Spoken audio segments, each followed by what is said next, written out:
What's up, everyone, and welcome to another episode of the Los Wise Guys podcast. I am one of your hosts, Islam, aka Ra, God of the Sun, accompanied by Dan, Papa Sunkiller, and Danny, aka Lord Disco. Make sure to like, subscribe, and turn on those notification buttons below, and don't forget to check out all our other awesome content.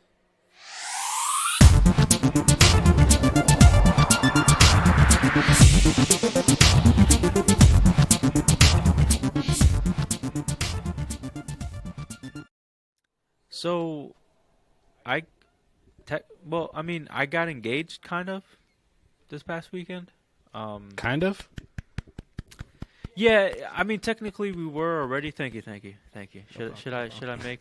Do it for yourself. It was a practice engagement. You earned it. Let me make the people clap for me. You got it. You deserve it. Say it one more time. Aslam got engaged. It was a well-earned practice engagement. Yeah, there you go. There it is. Yeah, bow. Give us a Thank you. congrats. Getting engaged again. Woohoo! Yeah. Oh my God, it's so handsome. I know him. I know that guy. So technically we were already like officially like engaged, and You were engaged to be engaged. Yeah, kind of. And then during like the engagement parties when we do the ring ceremony, traditionally for us, but like she just wants to wear the ring. I'm just like, all right, fine. So like I surprised her like the day after our anniversary. We went out to dinner because it was like a Friday. Our anniversary was on Thursday. We went out on Friday night when the blizzard was starting. Nice. So we went out to dinner, and then we went to this like park that had like this in Hoboken. So we went to dinner in Hoboken. We went to this park where it had like this pier walkway that goes out into the water. Not too far in, but like, you know, just into the water, and had like a nice view of the city and like this other park. And then like with the snow in the background, it looked really nice. And we went like, and then like I pulled out the ring. So the ring is in like this huge box, and what we found out is the box doesn't actually secure the ring properly. All right. So I like take out the box, I like get down on one knee, and I like and I open it, and the ring just falls out. Nice. So romantic. I know. So here's the thing, though. This walkway we're on are wooden planks. Nice. There's water under us. Oh God. Yeah. So You're such an LWG person. so, but here's the good thing, right? One, the wood planks were so close together. Okay. Even if the ring fell straight, it wouldn't have fallen all the way through. It would have gotten stuck. Two, it was snowing. That'd have been devastating. So the snow had filled in the gaps. Nice. But then the ring fell on its side, so it was secure, thank God. Yeah. But it wasn't my fault. The ring box didn't secure it properly. So I Sounds like you tried to prove that to somebody, but all right. No, I'm just saying, because like she saw it, like, and I was just like, look, it doesn't like, and then she was like, damn. I was like, and I was telling her like I was looking for another ring box. I went to like 3 jewelry stores, and none of them would like just sell me a ring box. They're just like, you want a ring box without the ring? I'm like, yeah, I have a ring. I just need a ring box. I need a smaller one. Like, do you guys have one? And they're like, yeah, we can't do that. I'm like, fuck you guys. So I take the ring, put it back in the box, you know, and then just like, you know, do it so we can take the picture, which she couldn't stop fucking laughing. So I had to keep switching knees because it's just like I was in that position for a while, so I had to just like switch She knees. put up a picture on Instagram, which I liked, and I saw that. Yeah. I saw it looked like she was hysterical. and you're there, yeah. Because like she was surprised because like she had yeah. like mentioned, should we do something like this, and I was like against it because I was like, I don't want to do this. Yeah. So I played it off well, and then like I surprised her, because I am a little difficult and I don't really want to do much. So it was just like, But yeah, it was nice. It went well. We didn't lose the ring to the dark waters below us, and the murky waters. Our Precious was protected. Damn. And now it's on her finger. So I would have sued the jeweler, just like, you set me up. Yeah. But yeah, so that happened, and we out here getting engaged and shit, being adults. Did your gout hurt when you were on the one knee? No, my gout didn't hurt, but like it was cold. Like my pants were getting wet. Like I was on the one knee for like a while because she couldn't stop laughing, so we can take this goddamn picture. So I had to keep switching knees, and when I switched knees because my knees was hurting, she laughed even more. She was like, "You're such an old man." That is pretty funny. It is hilarious, and I'm an old man, so like, what can I do? Just get your shit together so we can take this picture. Now, it's like, somebody give me a wheelchair. God damn it. Yo, for real. Because I'm an old man in the sense of I don't know how cameras work. How does that work? Were you like holding it? Well, no, you just put it down and you set it? We put her purse. I stood the phone on it. It has like a timer, so I did the 3-second timer. Okay. We got in position. If you have a smartwatch, you can like control it with a smartwatch. It's future tech. He could have called up Zord for you and Zordon. And he would have just taken the picture for you. Yep, exactly. But yeah, it worked out.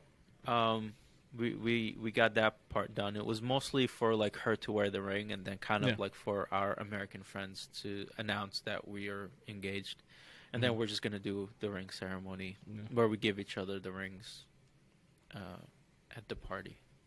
Nice. All right. At the engagement party. So a very heartfelt congratulations. Thank you guys. To Thank Nadia. you. So. Thank you. I'm happy for you. I'm happy. You're the first one out of the three of us. Yeah. Second to Chris. It's one or two. Second between to the three. You'll never know. You might find love. You get swept off your feet. Danny, that happens. Be Joanna. She's gonna be Joanna. She's gonna have more platinums than you and shit. Watch the day I fall in love, Danny. I'm gonna show up at your house and I'm fighting you for the bathroom. You fucking cursed me. Oh man. But no, seriously, congrats, man. Thank you. Yeah, I'm glad both your knees didn't bust. While you were waiting for that picture. I'm glad you're here with us today, and you get to spend the rest of your life with her and us. Yes. On the podcast forever. Definitely. Do you have a date, or do you not want to say that on here or anything? Or for the engagement, we do have a date. I'll tell you. Well, you guys will begin. We're about to record the podcast during your wedding and just like commentate. Yeah, that's an episode. I hope you let her know. Listen, if things work out and we get the place where we want to do the wedding, it's gonna be lit. We'll definitely need to do a podcast from there if you guys come. But I'll tell you where that is later after we're done recording. You don't want to invite all the fans? They can just tune in to the podcast. I can't afford all of them. Yeah. We'll Twitch live. I'll let you guys know. You'll crash. You'll crash. You'll like crash as you guys come on. It's gonna be inside a pyramid. I swear it's gonna be crazy lit. We get to do the podcast at the top. We did. Honestly, we did talk about me coming in on a camel. Yeah, we did talk about it. So it's still because did you talk about it? Or are you still talking about it? Like, can it happen? So she's Indian, right? So my girl's Indian. It's gonna be like Ryan from. And they know you're coming on an elephant or a horse. No, it's a horse. No, it is an elephant. It is an elephant. And like if you do Indians like are notorious for having like huge weddings, like huge parties, and like they do come in on elephants or horses or whatnot. Yeah. And we were talking about it one day, and we were just like, and I was just like making fun of it. I was like, yeah, and I can just come in on a camel since I'm Egyptian. And then she was like, she laughed, and then like the next day she sent me this like link to this place where we can rent a camel. Yeah. I was just like, Jesus Christ. So you didn't answer my question. That's all. Did you talk about it, or are you still talking about it? Is it a possibility? It could be. It's in the air. Especially if we get our wedding where it's if we get our wedding where we're planning to have it. It is a very big possibility that I could come in on a camel. We'll see what happens. What happens. If not, can Danny and I just carry the both of you? You can carry me. It'll probably be really hard to carry her. With her We'll dress like a camel, and you can sit on us. Even better. Even better. We'll walk you All in. right, I'll do my best to lose weight, so I'm not breaking y'all backs. I know Danny, you already got knee problems. Yeah, I got all problems. Yeah, I It's got fine. some knee and ankle problems too. But for you on your we're special all day, types fucked up. for you on your special day, I'll suck it up. Yeah, I'll die at that wedding. I'll do what I got to do. I'm gonna play that camel roll to a T. I'm gonna just be spitting on everybody like Just spitting at people. Does that make me the back of the camel? Am I the camel's ass? You guys could take You turns. can be the camel dick. It's fine. It's fine. Yeah, you don't want that spitting at people. It's okay. You don't want to be all talking to the fans and people that admire camels. Oh, you want fuck. the back end where you don't have to talk. You just do what you got to do. We're gonna make you regret inviting us, Aslam. Get ready. I could never regret that. Oh my god. It's gonna be some fun shit. My god. All right, let's get into what you've been playing this week. Yeah, what have we been playing? Damn, I forgot we're on the podcast. I thought we were just talking for a second. Just a couple guys hanging out. So Things. I went back into Horizon Zero Dawn, played a little bit, finished some missions, some like side missions, did the whole running thing. I forgot what it was called. To become a brave. And those people attacked us. The Proving? Yeah, the Proving.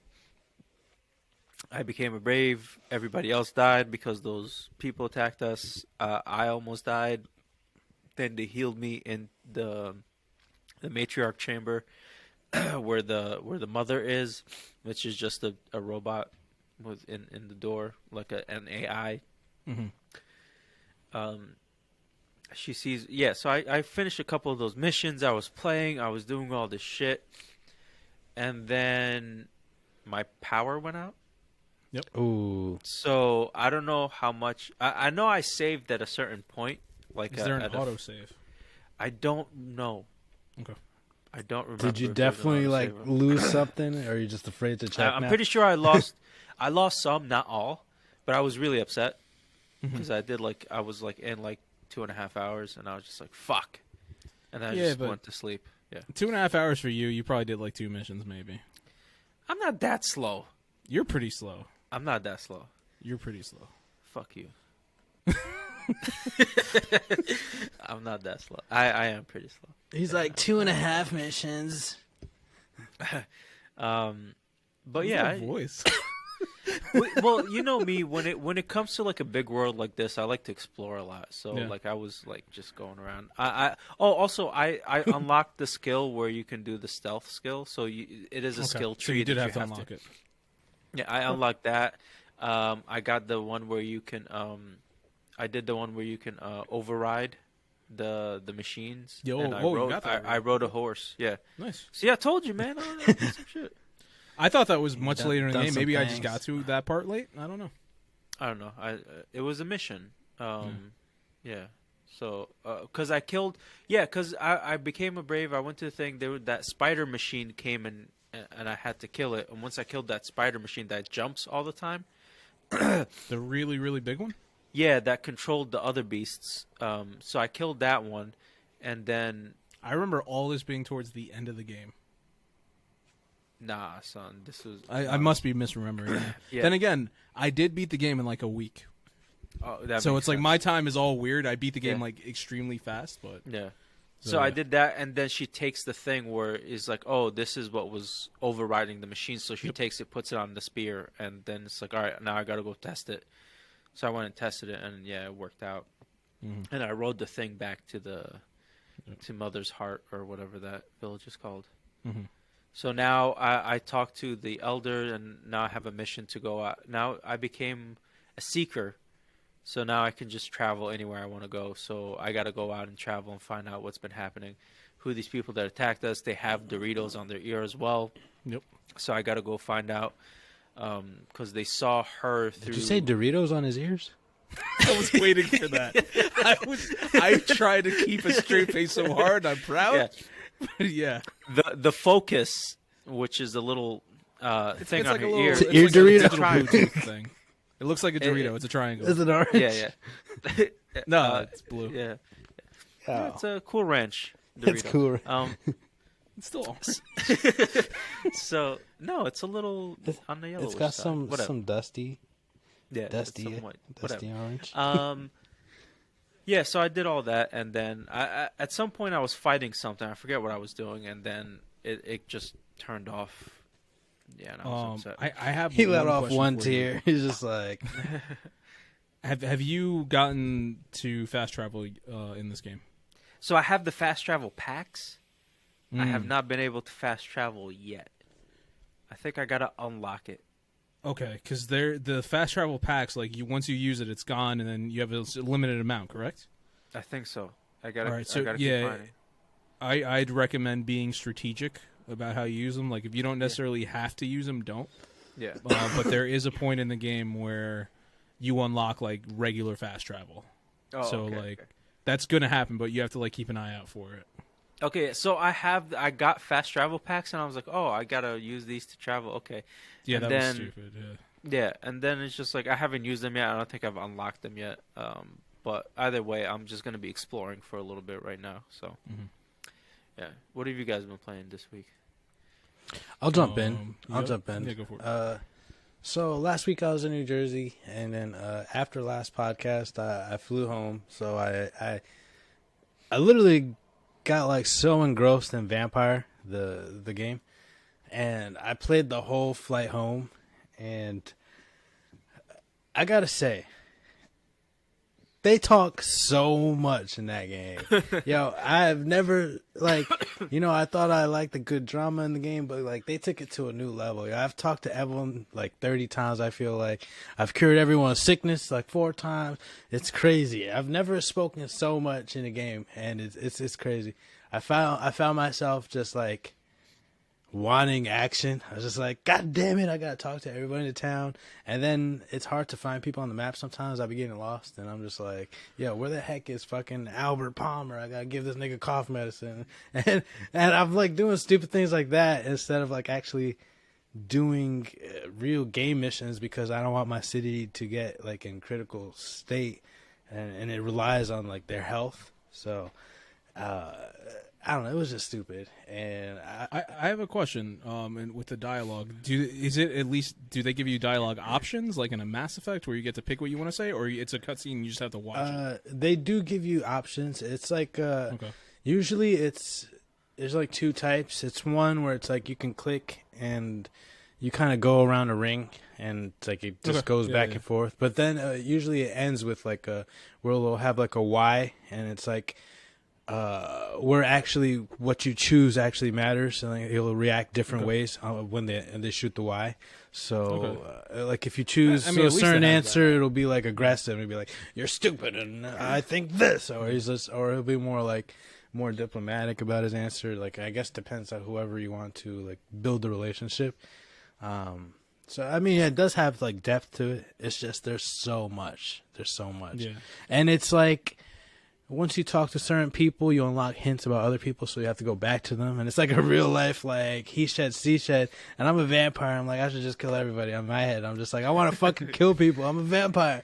But no, I'm trying to play the good route, too, where I don't want to kill anybody.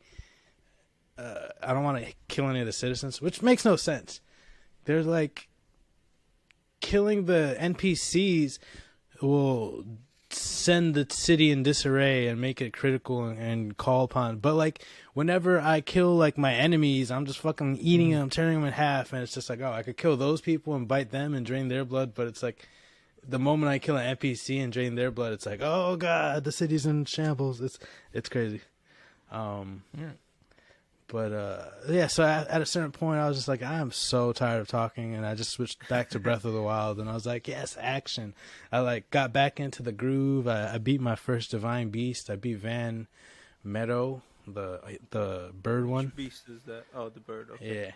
Yeah, it gives you a cool ability with that where you The can Gale? jump up and Yeah, that's so useful, man. I've used that so much already, and that was actually a tricky one, and it really like sucked me back into Breath of the Wild because I played for like a long time and I kind of like got tired of it.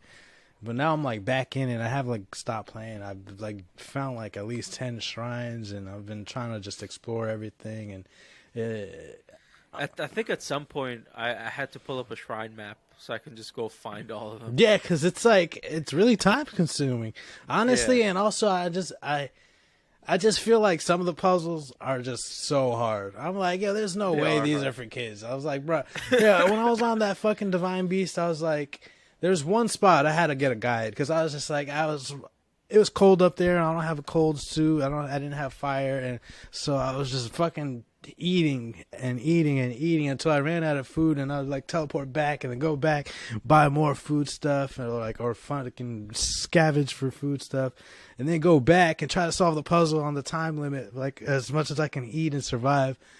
How good are you with the cooking, your meals? I'm okay. I mean, I don't know. I mix what I can. I do collect what I can, like mushrooms and all the shit, like whatever I've run and passed by.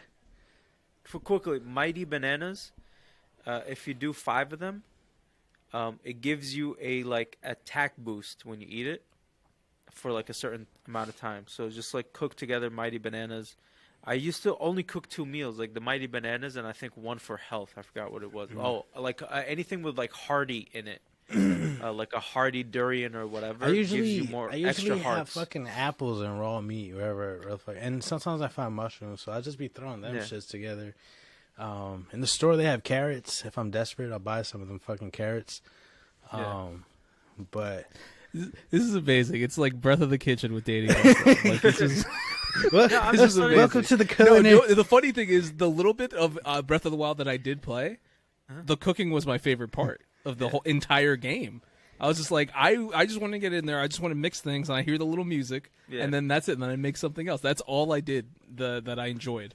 The rest of the game, like I was bored with. I was like, ooh, I can make a new recipe. Like that's all I wanted to do. I looked at with the it. recipes. Most of them didn't like. They helped you a little bit, but like the ones that really helped you is like when you do the Mighty Bananas because you get like an attack boost for a certain amount of time, or when you do like the hearty meals, which gives you a health boost, like more hearts. Oh yeah, and those then like are cool. there's I like other the full foods where recoveries too, and the stealth ones. there's other foods that like bump up your like Stamina, like your wheel? stamina or no the like your heat thing or your cold like the you heat eat them resistance when you're in the and cold. the cold resistance. But like once you do like a lot of the missions and you get those armors or like those clothes where you're good in the cold and you're good in the heat, you don't need those food anymore. So like at some point all I did was just do like the Mighty Bananas and the Hardee's, and then I was just like that's it, because I can just switch into the other the other like armors or clothes or whatever, because it took care of the environmental stuff. Yeah. So yeah, some of them shits are hard. I was on the Divine Beast and like there was like I had to slip a bomb in the hole in this random wall, and I was just like I didn't see that shit for the life of me, and I had to use the guide to find it. And then you had to tilt the Divine Beast too. I was just like at this one spot for like a day and a half. Oh, that's the one where it tilts. The Yes. Divine Oh my Beast god. tilts. I was there just like, I slipped the bomb in. Now what the fuck do I do? I blew up like a little obstruction, and then I threw another bomb, and I'm like, yo, what the hell? I don't know what to do. And then I like got into the tilting, and I was just like, even still it was hard. Like I had to turn the air vent on. It was just like, there's no way kids are doing this. I'm just like, this is impossible. You'd be surprised. These new kids man, are those little fucking kids. advanced, son. I feel so stupid playing this game. I'm like, yo, this is for kids. Well, I mean, Breath of the Wild is like it's. I consider it more of an adult game than anything. Is it? I mean, I guess so, because that's just that's just challenging. I mean, it some won of the Game of the Year shrines are that really year. easy, but then some of them are really like at a loss. Just like I'll be staring at that shit, and it's impressive. It's impressive. Real puzzles, real challenging game. And I really like the battle action. It's between the bow and like the melee. I feel like it's really a fun balance. That was me this week. Just fucking talking to fucking people and rotating Divine Beasts. With me, I all I did was really jump around from game to game. I played a little bit of I've been getting back into Broforce. You got to say it that way. Now with Broforce, it's cool because it's like a little like indie. Well, it's Devolver Digital who makes it. Check a look, but they go out there and it basically what they do is they take it's an old game, came out in like 2016 I think, where they take different action movie people and they put them in the game and they all have the word bro in their names and they're just murdering terrorists. And it's just pure violence and explosions and chaos. And you go out there, you're playing as Rambro, and you're the... That's what... Because you're unlocking them. Instead of Blade, you got Braid. There's there's the... Okay, that one sounded like a Japanese person saying Blade. Yeah.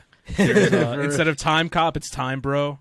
Brodell Walker from Walker, Texas Ranger. So it's an intense game, and you play up to 4 people, which is funny because back years ago, I remember playing this game with Rudy. We never finished it, and I was just like, oh, let me get back into it. We were talking about it. So then we were playing again. It was myself, Rudy, and Henry, and I quickly realized why I stopped playing with Rudy. It's just you can blow up the floor, and you could like go underneath and stuff like that. And the thing is, once you blow up enough of the floor, there's no more floor, and you fall and you die. And Rudy, for some reason, doesn't stop shooting, doesn't stop throwing bombs. He doesn't know how to pace himself. All he does is blow up the entire map and murder everyone, including you and himself. Wow. So it's like you can't play the game with him because he doesn't stop attacking everything. And just it's pure chaos with him. All you see is just explosions all over the screen. Like, I can't play this game with you. So that's fun. Broforce. I'm gonna go back to playing some more of that. Is there single friendly player. fire? There is not friendly fire. If there was, it'd be even worse. Damn, if there was friendly fire, I'd be like, just kill him. Kill him. It got to the point where it's just like, I would just like we would start. It's literally you jump into the map and then you have to go to the left, right? I don't know which way the camera's gonna work, and you have to and then you go from there and you do what you're doing. And it got to the point where I learned I need to just stand here. Let Rudy murder everything and die, and then I start playing. Yeah. And then when I unlock like a new character, you either change your character or you get another one. Oh, you could also play as the Broad. Try to guess who the Broad is. The Broad. The Broad. It's a female. Oh, I'm not. You both give up. Metroid. No.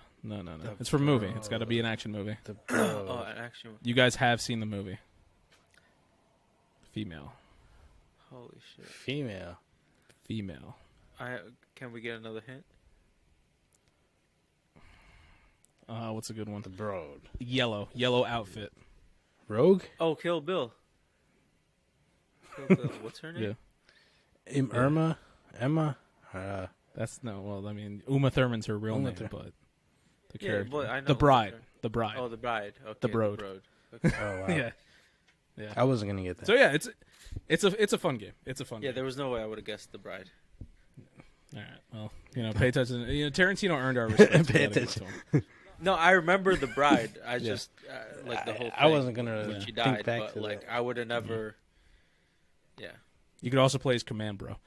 So I played that, and then I played a little bit of Rocket League. I haven't played Rocket League in a bit.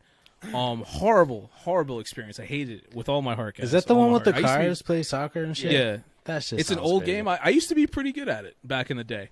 But as we've talked about in this episode, we're old now, which means my brain cannot handle the way the camera works. I was playing with Henry, and we're waiting for Rudy to download it.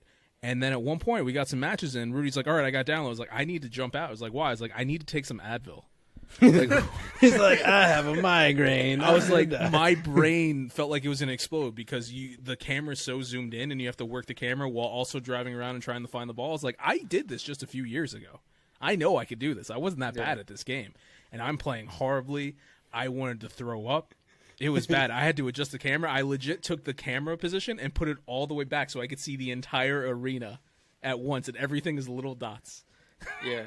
I did that, and I jumped back in. It still It hurt. wasn't like that before. So zoomed in like that. No, it always was. It's exactly how it used to be. It was you were like right on the car. I guess seeing it as a spectator is different. Maybe, but yeah, you're right there on top of the car, and it was bad, man. I had to adjust everything. I just went into the camera features and just adjusted everything basically for an old person. And then I went back in there, couldn't do it. Ended up we stopped playing, and I almost threw up afterward. Like, it was that bad. I also play a little bit of Hitman. Hitman 3 is on Game Pass now. But because of Hitman 3, the way basically you have Hitman 1, 2, and 3 all within Hitman 3 on Game Pass, so you can play the entire thing. Nice. Which Agent is pretty 47. cool. And this is the newer version, the IO Interactive. What was that, Danny? Agent 47. Agent 47, but it's not the old games. It's the newer ones, which are much better. Oh.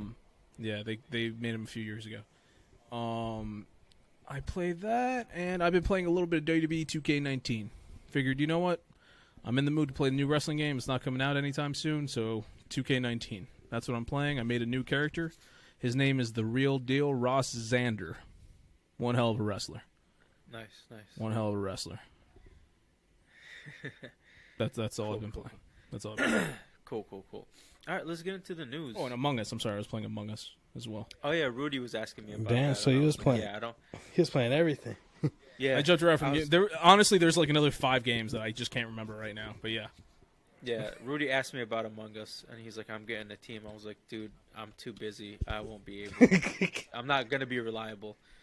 Like, I'm getting a team together. I need you, son.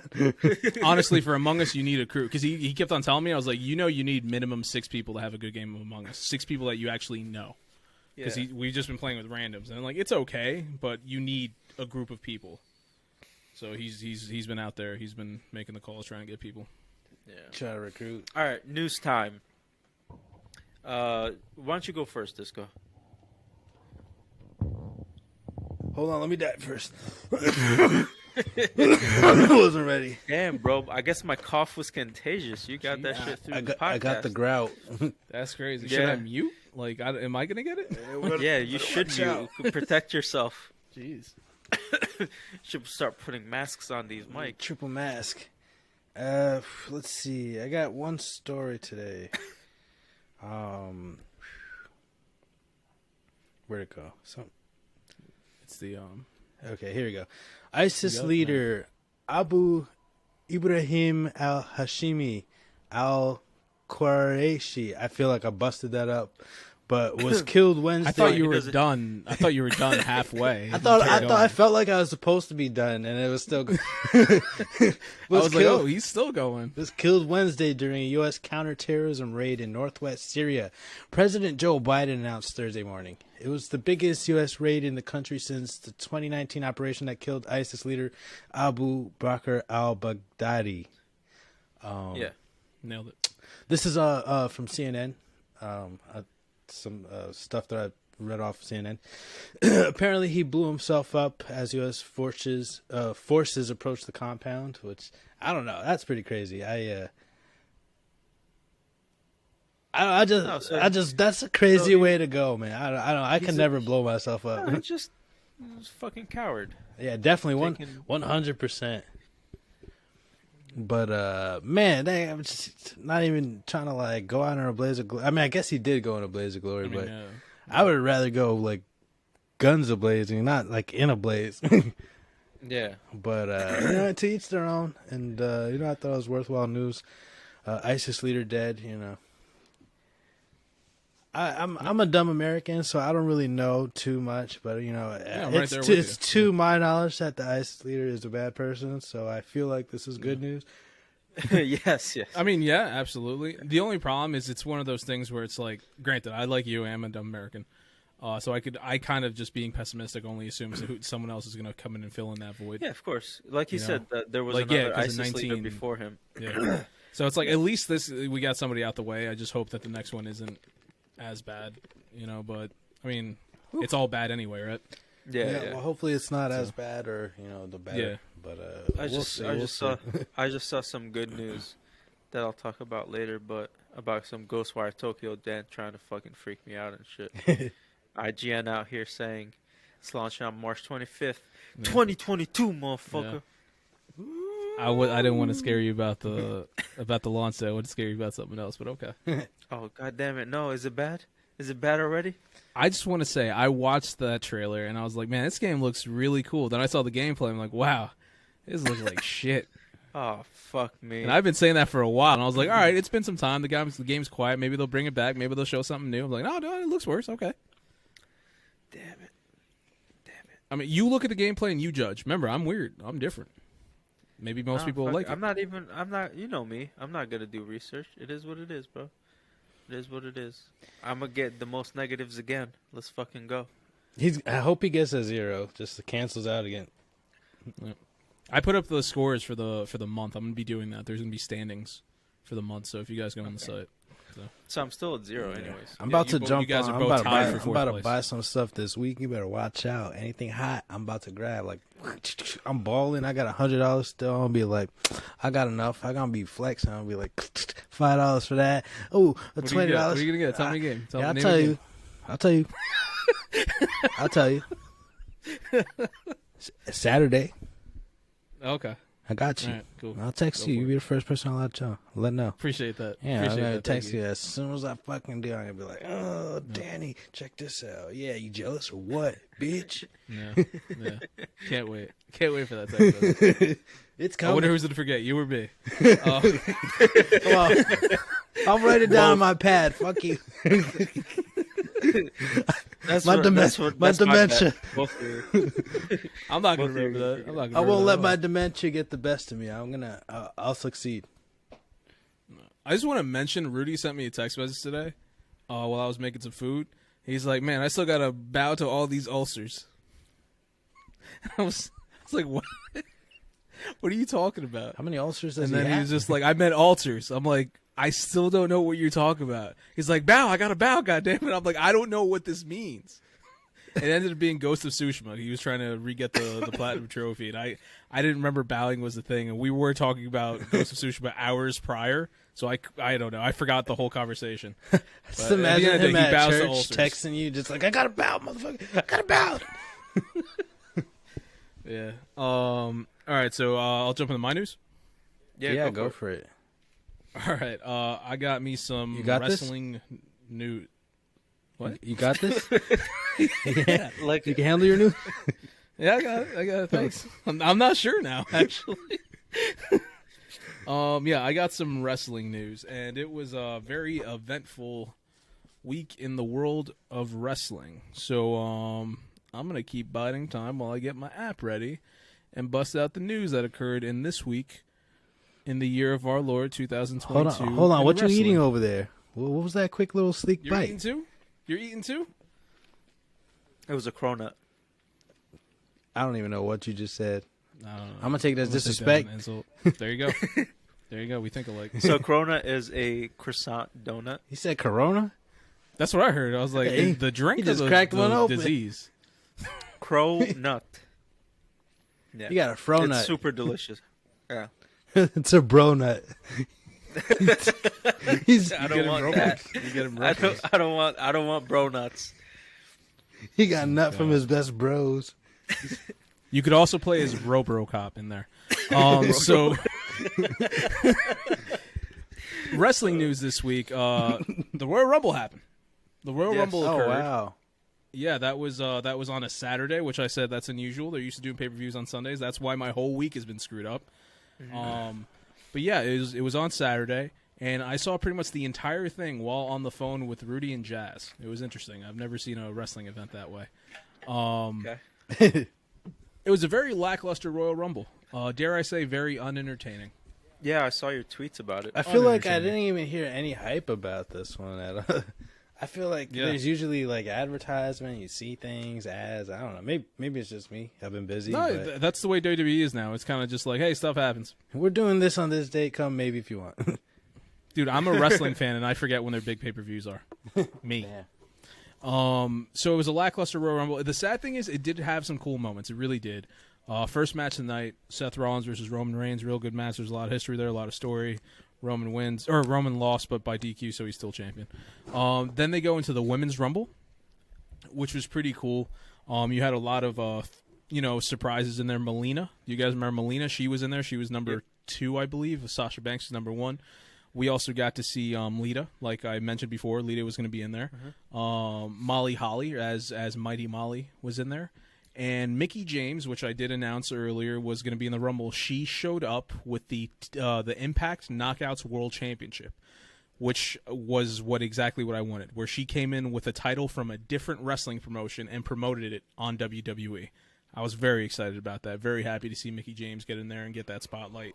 And get the spotlight for Impact. So that happened, and then exactly what I predicted on this podcast happened. Ronda Rousey entered the Royal Rumble, and she won. What a surprise. Wow. What a surprise. Because she is the female Brock Lesnar.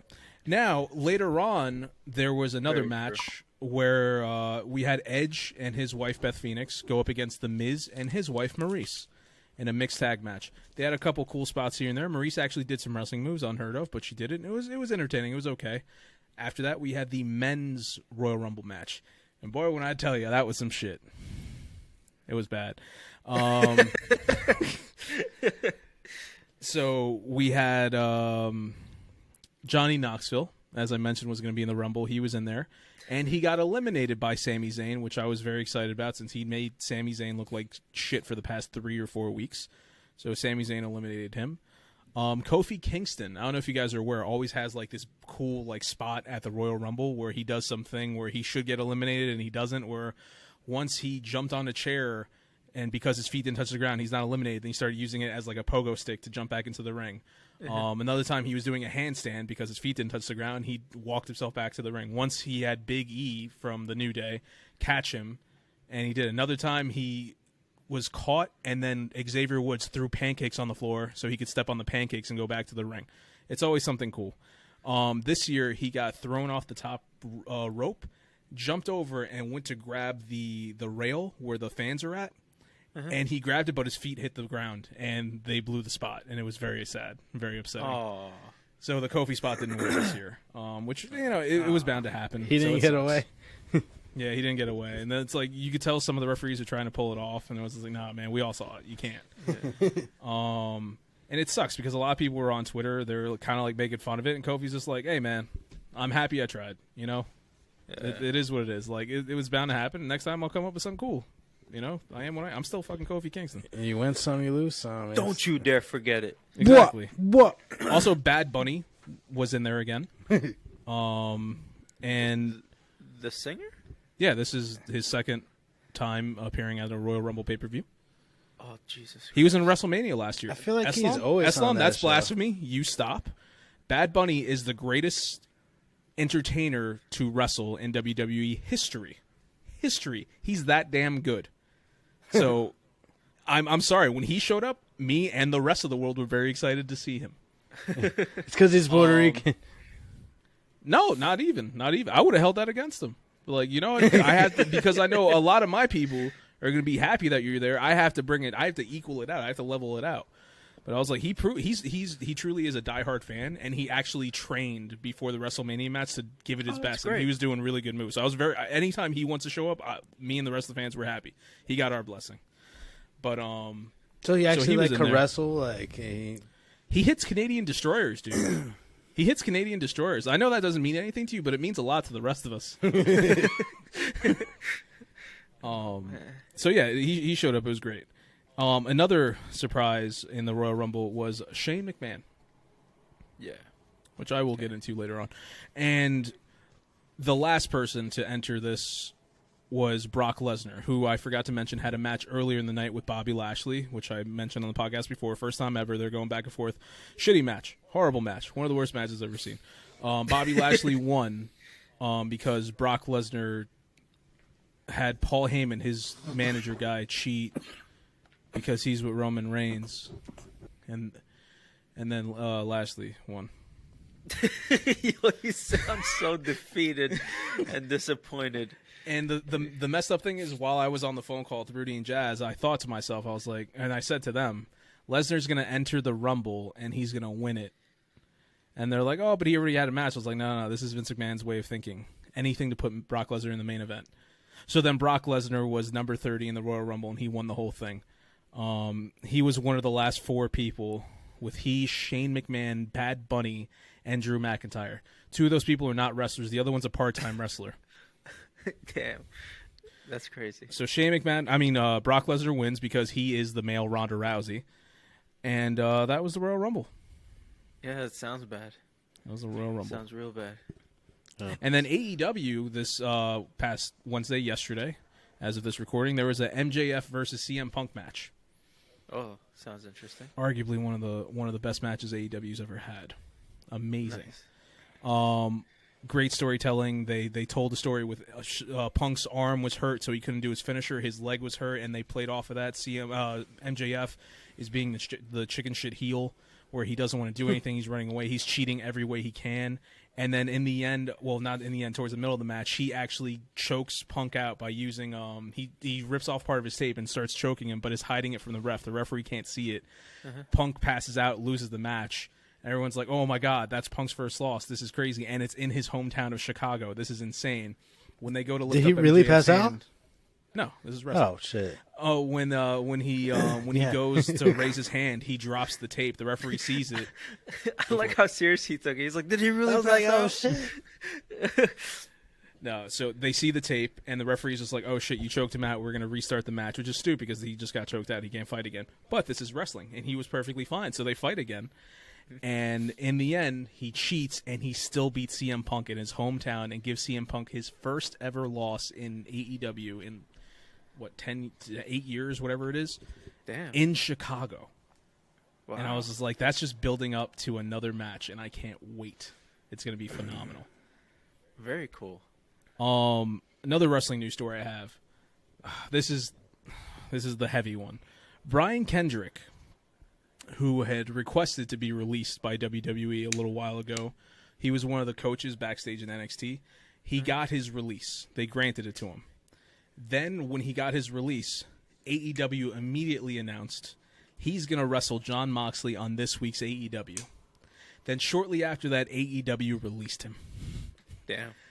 So within 24 hours, he was released, hired, and released by another company. Okay. Now there is a lot that goes into this. So he was scheduled to have the match with Mox. He was replaced by Wheeler Yuta. And the reason why is he made a couple of controversial comments many years ago, which was brought to the surface, and it was unpopular things that he said. Some of which was he stated that the Holocaust was overblown. He stated that the Zionists are part of the Illuminati and potentially reptilians. He said the Sandy Hook shooting was to start a new civil war. Okay. And he also had stated that 9/11 involved holograms. Is he friends with Alex Jones? Like, what's happening? So this really hurts me because, like, Brian Kendrick, I always liked him as a wrestler. He's very good. He's one of the people who was under Shawn Michaels' school back when Shawn Michaels first retired. He came up with Bryan Danielson.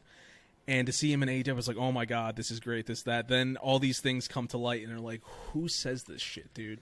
Okay, And first of all, how many years ago was this said? this was 2011 and 13, and a couple years spliced in here and there. Dude, that's 10 years 10 ago? years ago. I know. 10 years.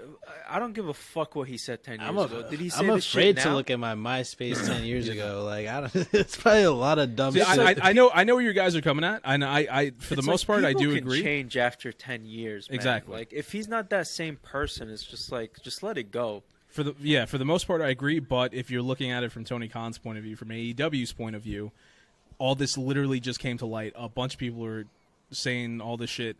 AEW has so much good going for them. And they're still a new company. You can't risk it. I get where he's coming from. Brian Kendrick did issue an apology. It states, I apologize for all the hurt and embarrassment I have caused with my words. These are not my beliefs and never were beliefs of mine, and I crossed the line. I spread the most vile comments without thinking of damage it would cause. I will live with this regret for the rest Were of my these, like, life. I'm tweets? truly sorry for the pain I have caused. Those were 2 tweets, yes. The crazy shit he said was... No, were it was those- video of him doing it. Oh, so it's video of him actually saying that crazy shit? Yeah, no, it's Yeah, video. but was he, like, in character? Like, what No. Like, what was... He was being interviewed. Oh, God. Oh dang, I don't know. That's kind of tough actually. Yeah, he was not in character at all. Like, don't get me wrong. I get what you're saying. It's one of those things. It's one where thing like Kevin Hart where he like said he tweeted some shit 10 years ago and they like caught him, like they brought it up, but like on an interview, an interview where it's you like saying like the Holocast ain't shit, like that's crazy. It's 10 years, man. 10 years. So like, the way I'm looking at it, 10 years. The way I'm looking at it is right now. This just came out. Putting him in this match, it's not going to be a good look. I get that. Yeah. He did issue his apology, and you're absolutely right. It's been like 10 years. Listen, so I would wait a bit, and then if he's still a great wrestler, he's still a great backstage hand, a great coach. It would be to anyone's value to use this guy, right? So I get it. You let him kind of like pay his dues, and then you can welcome him back into the thing. He did state these were never my views. Now, is he just saying that, or does he truly mean it? That only he knows, you know. Listen, I'm not. I don't care about this guy. I don't know who he is. Yeah. I'm not defending him or what he said. Yeah. I'm against the cancel culture of canceling. Who said he got canceled? Nobody. No, but like this is part of canceling, right? Did get Stuff fired comes out 10 years ago, and that's then not being. Nobody's saying like you're not welcome anywhere. Like they said, hey, this is out. This is big. This is here right now. You can't be here right now. Yeah, but they let him go because of it, though. That's like part of being canceled. Who's to say that he's not? Who's to say he's not going to come back? When you're canceled, you're gone, right? You're gone. I mean, you can get uncanceled, but he was definitely canceled. This is not being canceled, no. Yeah, he was canceled. Yeah, this is we're going to disagree. Listen, but okay. Like he said shit. It came out that he said shit 10 years ago. So like they're like, oh no, this is not good publicity. We're gonna not hire you or we're gonna fire you. Right? Yeah. They released him. Right? That's being canceled. That's like literally what canceling is. Just because people aren't up in arms, they just beat them to it. Don't get me wrong. A lot of people are, but yeah. Okay, so you got people up in arms, and then they were like goodbye. Now, does this mean he can come back? Sure. I mean, I don't know. He could come back. He couldn't. But right now, he got canceled, right? It might not be in the same level as other people got canceled, but this is cancel culture, which I don't like. And it's just very annoying that, like, people can't make mistakes and then learn from them and then just move forward. I mean, this is still too early to tell. That probably is going to be the case. But okay, continue. I'm sure you're right. I'm not arguing that point. I'm just saying I don't like what, like, the internet has given the voice of the minority such power to, like, end people's careers. You know what I'm saying? Yeah, that's all I'm saying. Like, I'm sure he could come back. I don't know. You're the wrestling expert. Like you said, he's probably going to come back later. But what happened to him is cancel culture. It was the right call. It sucks. Like, it was definitely the right call. You're running a company, and you have all this bad publicity. You're going to be like, oh, that's great. You said all this horrible shit. Come on, let's go. Regardless if you said it 10 years ago, 20 years ago, 30 years ago, you said it. Like, hey, I'm not that person anymore. I made mistakes. I learned from my mistakes, and I grew. You're right. They put this guy on TV. Everybody turns off TV. They don't do it. They boo him out the thing. Nobody wants to watch it. Your product just died. I just think it's so dumb because it's like if you didn't know that, it's like, oh, he's a great wrestler. He was literally about to make all types of hype, and all of a sudden you dig up some shit he said 10 years ago, and all of a sudden it's like, oh, this guy. I agree with you guys. I agree with you guys. Just because he said some shit 10 years ago and he's paying for it now, it sucks. But hey, it's from the company's point of view, it is the right call.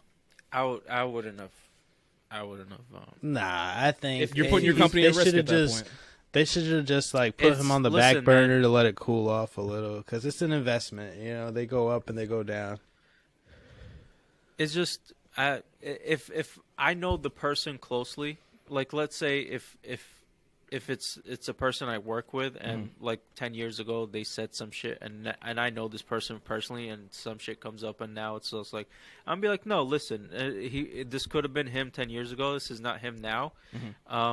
He's grown. We're gonna move forward with this. Like it is what it is. Like you don't get to control my company. It's my company.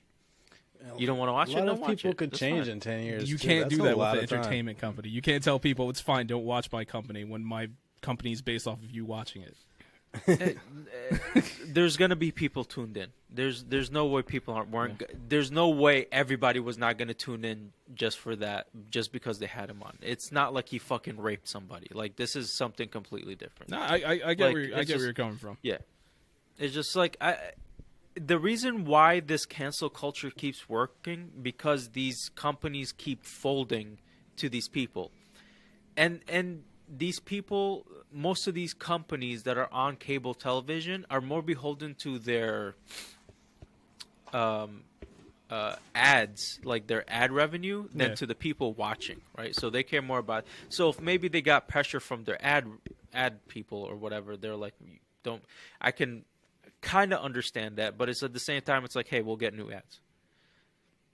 Like, you got to stand up for it, and you will get hurt a little bit, but like, we got to stop this nonsense. Like, it's getting too annoying. I don't know. Like I said, I feel like it's all right. I feel like they did the right call. I still think he has the potential to come back. He just has to. He's basically what he's doing. He's paying his dues for something he did a bunch of years ago. He should have probably paid his dues that many years ago. It didn't happen, so he's paying his dues now. Hey, That's man, the way I see it. At least I can speak for myself. I probably made a couple of bad jokes. Everyone has. I feel like we all have. You know, a little everyone too has. far. We're almost at 300 episodes on this podcast. Yeah. I'm sure I made some really bad jokes in the beginning. We all have. So someone, let's say we get popular and someone digs that shit up, like... That sounds a racist. It's just like, what? Now I'm not going to be able to be on the podcast for a little bit? Well, fuck out of here. Don't listen. We'll have. We're gonna have to separate ourselves very... from you to save face, because you know, you just we're gonna replace you with just a picture of you but beardless. We're gonna get another Egyptian. There is no such thing. You're beardless unless it's a baby beardless. picture. You're beardless a few times. I have pictures. When? I have pictures. No, you don't. Liar. I still have my Prove yearbooks. I still have my yearbooks. Yearbooks. Oh, okay. That's in high school. I have those too. All right. I do have one last story. Okay. So people have been getting released by WWE left and right, right? The most recent one that was released from Vince McMahon's company is Shane McMahon. His son has been released by WWE. Wow. That's nobody's safe. Dude, I swear to God, Vince has dementia. Like, I don't know what's happening, but like, either he's laundering money and he's just like about to like take a lot of money and dip. Like, some shit is happening. So this was 100% the right call. Remember how I said the Royal Rumble was horrible, especially the men's Rumble? Oh, that was all. It was being Shane? produced by Shane McMahon. Damn. Shane McMahon hasn't like been a quote unquote employee of WWE for many years. He was just there. Like, they would use him for storylines. He was more of a talent than a backstage person. They started every once in a while he'll transition and do some backstage stuff. So he was doing this. Now, apparently the rumors are that he was a nightmare backstage. He tried to book the entire Royal Rumble around him. He buried Jamie Noble, who was one of the backstage like people who former wrestler who like produces and does stuff backstage. So he was just talking shit about him the whole time he's back there. He was going to try to build a match between, this story keeps changing, between he and either Seth Rollins or Bobby Lashley into WrestleMania. So, like, basically he was just like, I'm going to go in the Royal Rumble, I'm going to make it about me, and I'm going to build for my match to Mania. The rest of you guys are just there to support me in this match, like a true McMahon. Now, while this was happening, a lot of people were upset, a lot of people were complaining. Bad Bunny, they didn't even know which number he was going to go in because Shane McMahon kept on changing everything. And they were just like, listen, we like Bad Bunny a lot. He brings in a lot of money. You're upsetting him too. Like, you're already upsetting all of us. Now you're upsetting like a guy who's bringing us good publicity. Like, we can't have this. So he was like, since he doesn't technically work for the company, he wasn't fired. He was kind of just like let go by Vince, and Vince told the writers like, "Hey, just stop working on storylines for Shane." They're like, "Why?" He's like, "Don't worry about it. Just don't write any stories for Shane. Just don't worry about it. I'll take care of this. You know, we'll do whatever." Calls him up. You're fired. And there like, was Dad, there was a rumor going around that some WWE officials backstage have stated that they have issued a warning to AEW about picking up Shane McMahon. Now That's funny. And now it's not necessarily like some people might think it's like, don't you pick up Shane because we're gonna come at you. No, the warning was Shane was such a fucking mess backstage. You guys don't want to deal with him. Trust me. That was the warning. They're That's just like hilarious. They were just like whatever he was dealing with at WWE is probably gonna be multiplied by 10 in AEW. So for your sake, don't get him. just let him be his own person right now. See, at this point, you're like, if WWE really wanted AEW to fail, they'd be like, "Yo, take him. He's you really can have good." Shane. Yeah, he's good. We let him go because he needed to spread his wings, and I'm just giving him that chance. But he's really good. You should take him. Wink, wink. So there's a whole thing, but supposedly WWE did that many years ago in the Monday Night War, and that's why WCW isn't a company anymore. They did that with one of the writers, Vince Russo, supposedly. Damn, that's crazy. But yeah, and Shane's not in WWE at least for now. So that is my wrestling news. Never liked Shane. He's great. He was great. Never enjoyed him. That's it. He was alright. He's got those weird punches. Rudy was so excited to see him. I just of course he would be. Well, it's Shane. Everybody likes Shane. You're like the one guy.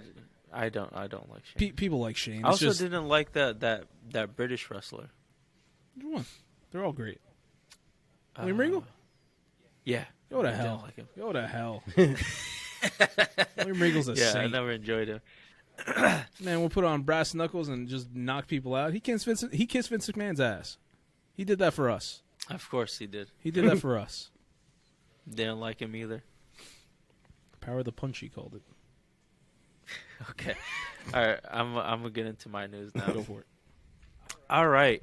So we got Obi-Wan arrives this May, which is great news. I'm looking forward to that.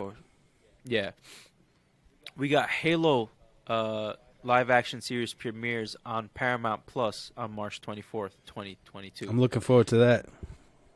I saw the trailer. Was not impressed. For what, Halo? Pretty bad. Yeah. I don't give a shit about that show. Netflix's The Witcher Season 3 begins production, which is fantastic. I'm looking forward to that. You're looking forward to everything. You haven't. I mean, Obi-Wan. That's the one thing I care about. PlayStation CEO says more acquisitions are on the way. Yo, Xbox has started an acquisition war, and it's going to be interesting to see what happens. Speaking of acquisitions, the New York Times has bought Wordle, which makes sense because they had like one of the most popular crossword puzzles. So it makes sense they would buy such a game. Yeah, Mr. Wardle, Wardl, the creator of Wordle, very big fan of the New York Times. One of the inspirations for him to create it. So it's kind of like full circle. Because it's one guy who made a game for his wife, and it turned out to be this major game. And now it's just like it's a lot for one guy to work on. So, good for him. He's making money. He brought all this entertainment. A lot of people are upset about it on Twitter. They're giving him shit for it because he sold out. He sold out, and Wordle's free. So now the New York Times, they're going to put a paywall behind it. So they're like, oh, we don't care about your stuff. It's like, hey man, he brought you entertainment for a very long time. It's cool. Hey dude, he needs to make some money for his family. Exactly. Generational wealth. All right, Suicide Squad Killed the Justice League has been delayed to 2023. So, just fuck me because I had that game on Fantasy Critic, the LWG, FEGL, and now I have to drop it. Dan tried to counterpick it. Which is bullshit. I should have been able to. No, thank God. Why couldn't you? Thank God. It's not. Technically it's against the rules because the game's not coming out in 2022. Which is bullshit. Oh, yes. So you can't counterpick because of that? I thought that. Yeah, that's the reason. But if he counterpicked it before, exactly, it would have been perfect. So now, now we've learned new news. Oh, about so now that guys. it's announced, we have to predict. Yeah, whether the games are coming out or not. See, well, that's why I counterpicked the Digimon game because I think it's not coming out in 2022. So, You know, it's funny. Like this game, I forgot which. It was between this game and Gotham Knights, and I picked this game for some reason. Yeah, and you picked it. I got Gotham Knights, and I got it before you. Yeah. I got it after you, and I was just like, you did, made a because stupid decision. Yeah, I did. And now this game is not coming out. So yeah, I didn't want to say guys. it, but now I can. They just finally showed gameplay in the game you picked. Like for the longest time they hadn't shown any gameplay. My game they showed gameplay like a year or two earlier. Yeah, we saw it together. Yeah, but what I'm saying, none of this came to your mind during your pick. Like everything No, pointed toward picking Gotham Knights, and you picked Suicide Squad. Yeah, I don't know why. And it's funny because I took a while on that decision, and I'm just stupid. I don't know what else to tell you. Like, he wanted to believe.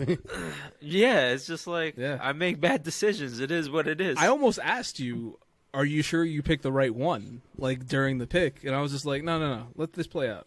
Yeah, hey, you made the right call. Good shit. Wonder Woman 1984. 50% of HBO Max subscribers unsubscribed after watching it. That's how bad that fucking movie was, and it was horrendous. It was terrible.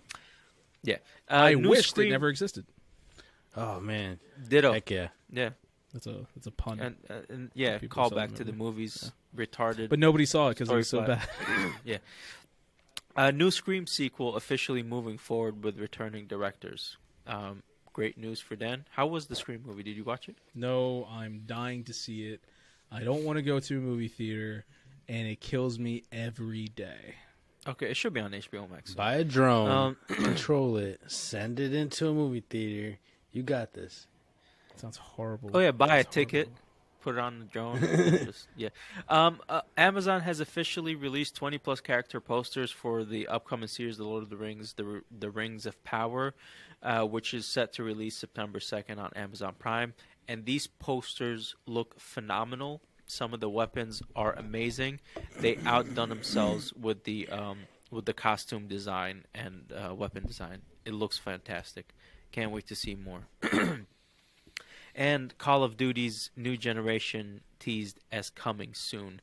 I think I saw that there's like these new studio working on it. Mm-hmm. So we might get a new, better Call of Duty. Not that I care because I can't play these games. It's going to be the same. They have They have 3 studios work on it. They rotate. It's going to be one of them. Yeah. Yeah. Yeah. So, that's all my entertainment news. But before we get into the main topic with our special guests, I wanted to mention that we have been uploading our full episodes on our YouTube channel, Los Wise Guys. At Los Wise Guys, or I don't know how YouTube channels work right now. Honestly, you actually have to go to YouTube and type in our thing, because if you did YouTube/Los Wise Guys, somebody else has that. It's just very upsetting. I think aren't they Los Wise Guys with a Z? If you type in, I'll type in right now. YouTube. .com/Los Wise Guys. I spelled YouTube wrong. Damn. Damn it. Sorry, guys. All right, so go check out our YouTube channel, Los Wise Guys. Go check out all the pod clips we do. So we break up it takes you to the other guys. You got to type in. You have to search Los Wise Guys. If you search us in the search bar, our videos pop up. So first. why don't you search and go to our channel and see what the navigation says up top? Ooh, it's gonna be a whole bunch of mess of letters and stuff. Oh God, it's gonna be one of those. We should contact. Is there a channel active? We're gonna have to look into that. I mean, I could tell you ours. It's a lot of nothing. Okay. All right. Well, that sucks. Yeah. But go check it out. Like I said, we break up our full episodes into smaller clips for the specific topics, and we release the full episode. We also do reels on our social medias, so we're getting out there with the video. Go check us out. A lot of fun content, a lot of funny content. So let's get into the main topic with our special guest. All right, so let's get into the Book of Boba Fett. Boba Fett. All right, guys, let's get into the Book of Boba Fett. We have been messing up our words all so far all Wow. night. It's the Book of Percocet. All right, I'm gonna do this again. All right, just to redeem myself. Yeah, I got this. No, we're keeping all this shit in. Hopefully. I don't give a fuck. This is gonna be hilarious. Absolutely. It is. Let's get into the Book of Boba Fett because. So what is it? Episode 5 and 6, right? Yeah, we 1 through so. 4. Yeah. Yeah. So 5 and 6. So episode 5 and 6 of the Book of Boba Fett are season 3, episode 1 and 2 of The Mandalorian. Pretty much. That's what they're doing. These 2 episodes is just to set up The Mandalorian season 3 with what's happening with Grogu, but we'll get into that. Let's jump into episode 5. So the episode is called The Return of the Mandalorian, and we see Mando going after a bounty. I'm sorry, What? Aslam. Do you want to just intro Fernando now, or is that He's just here. What's good, baby? We got the LWG. We got the Latinos Gandules here. Yes. We have special guest Fernando Jones on the podcast. Older, cooler brother of Rudy. better. Yeah, just all around better of Rudy. Older brother of Rudy. Been on the podcast before. We love him, so we asked him to come back again. Because me and him were having a discussion on the Book of Boba Fett on Twitter. So I was just like, hey, you want to bring this discussion onto the podcast? And he was like, yeah, let's do this. So here we are. I also want to bring up one of the few reasons I'm able to continue using social media. I mean, just Twitter is you, Fernando. Like, you truly are the major factor as to why I could give Twitter a shot. The things you retweet, the things you say are hilarious. I was like, I always want to see what you're doing. So thank you for that. Follow him. I don't know if you want to say what your thing is or we're going to put it somewhere, but by all means, everybody should be following him. Twitter and Instagram. At SincereX8. That's SYNCEREX, the number 8. On both. Yeah. Yep. Cool. Give him a follow. Amazing. Yes. All right. Episode 5, The Return of the Mandalorian. Mando, Din Djarin is going after a bounty. He's kicking ass. He takes out the Darksaber, and he fucks his own leg up. That shit was hilarious. And I appreciated that little detail that he didn't know how to use a lightsaber right away. Definitely. Even though he's a warrior, right? It's still like a weapon that is not just picked up and used by anybody. He's not trained in that discipline. Exactly. So that was like a nice little detail. He fucked up his leg. He goes back and he finds the last 2 remaining Mandalorians from his squad. I forgot what they call it. Wasn't there a specific name? Like the... I don't know. Club Mandalore. Club Mandalore. That sounds like a hot club. The Coalition? Was it the Coalition? I don't know. Something like that. Bad Girls They Club. make good games. Yeah. But yeah, he finds them. They're talking.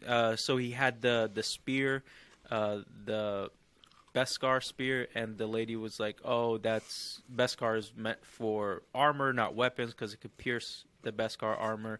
So they melted it down, and he's like, "What do you want to do with it?" But first, before that, she talked about how did you get that wound. He shows her the Darksaber. She goes into, so she's kind of like, she moves the story forward by telling you the information that you might not know for the fans that are just watching it. So she's kind of like a narrator where she's just like talking about random shit in history where it's just like, all right, it's cool. Thank you for telling us. I know new fans didn't know this. Go fucking watch. Especially with the Clone Wars and the animated stuff. It's just like, hey, if you didn't watch it, here's a little Cliff It's like Notes go educate yourself on all this shit. It's important. All right.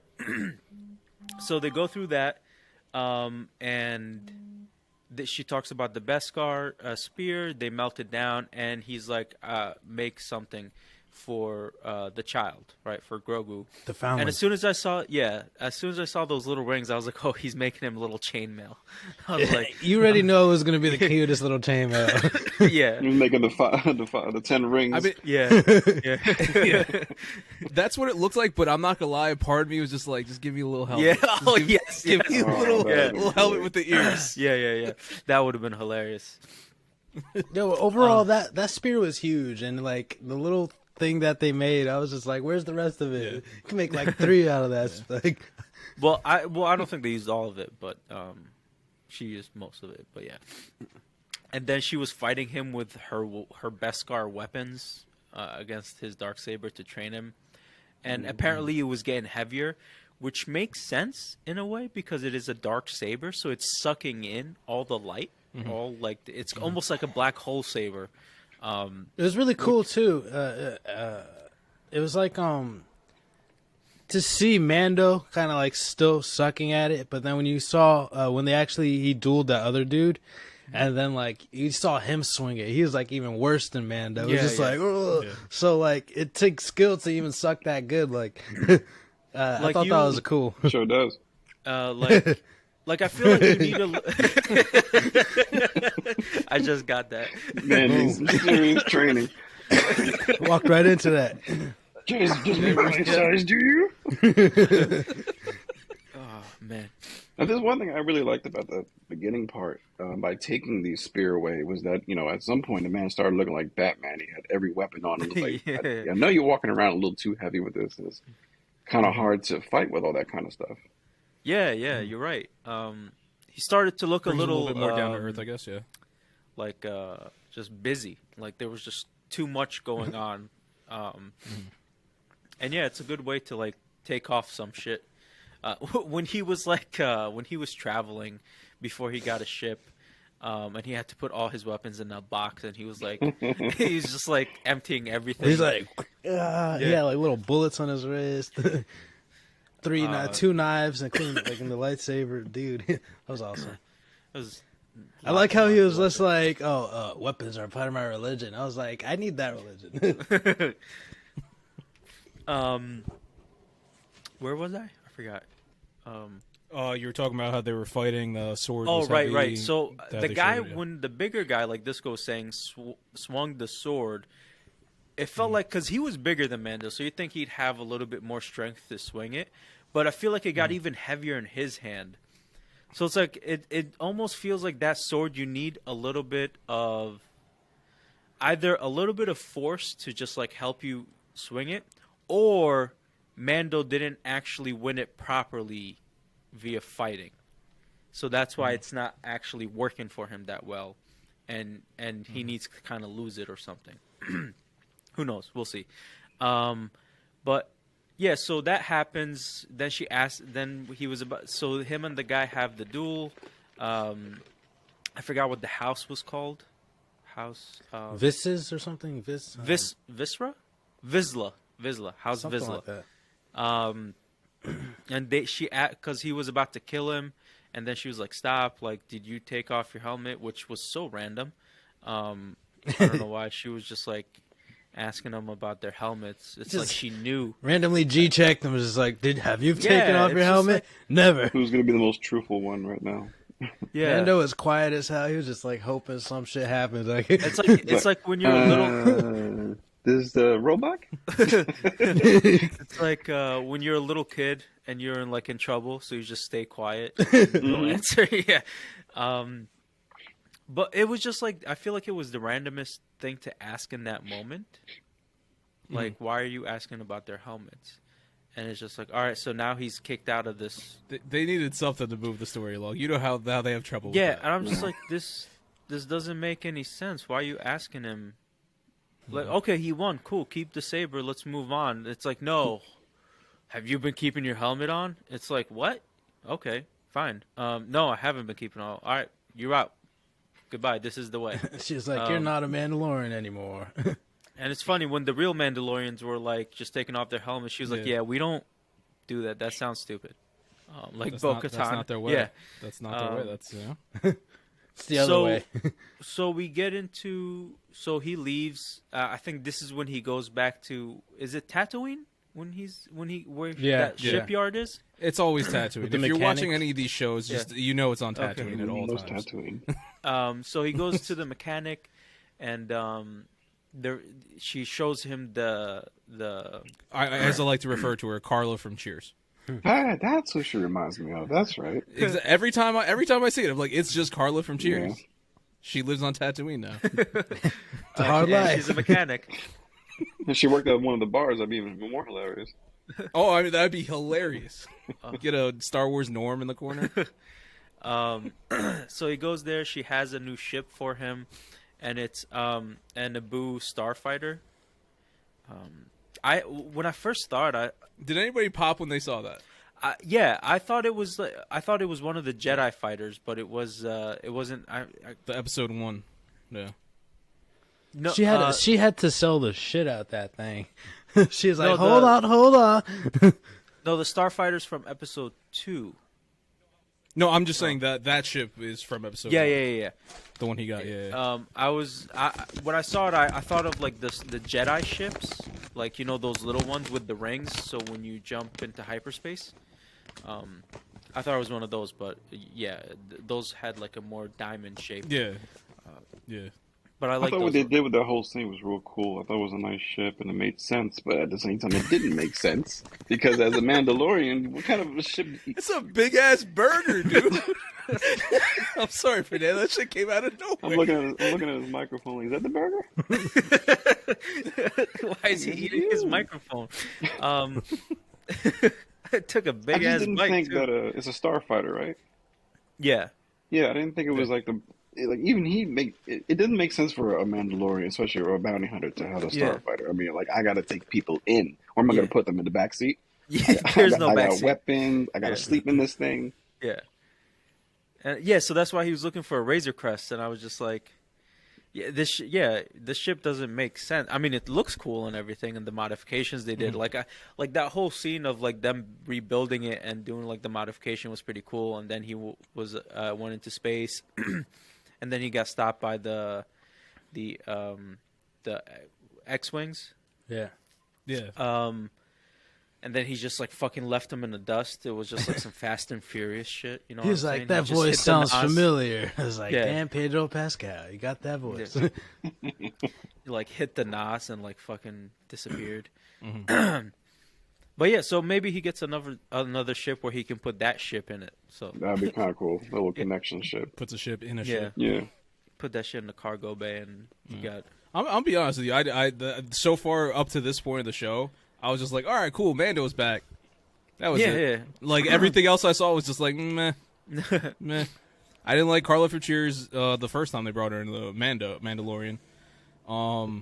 His crew with the "This is the way" and all that stuff. I was like, it is what it is. It's just like, I just get me somewhere. Get me somewhere. I've been very critical of these shows for some time now. I like when she was talking with the Jawas, and she was like, I was dying. That was funny. Oh, the fact that she was dating one of I them. dated a Jawa yeah. before. Jay was pretty furry. She was Now, see, if it flexing was a hard guy on saying that that'd be a shit. whole different story. Like, I dated a Yeah. Jawa girl one time. They're pretty furry. But I think that was it, right? That was most of the episode. I think so. I don't know. Like I said, that to be honest, that episode there wasn't that much going on. Yeah, I think after the ship and stuff. I want to At say the that end of the chick episode, showed the up. Asian chick showed up and Oh, then right, just, right. like gave her like Yeah. the invite from Boba. and then Booba he's like, "Yeah, I'll do it for free." yeah, on the house. So do So it for free, chicken.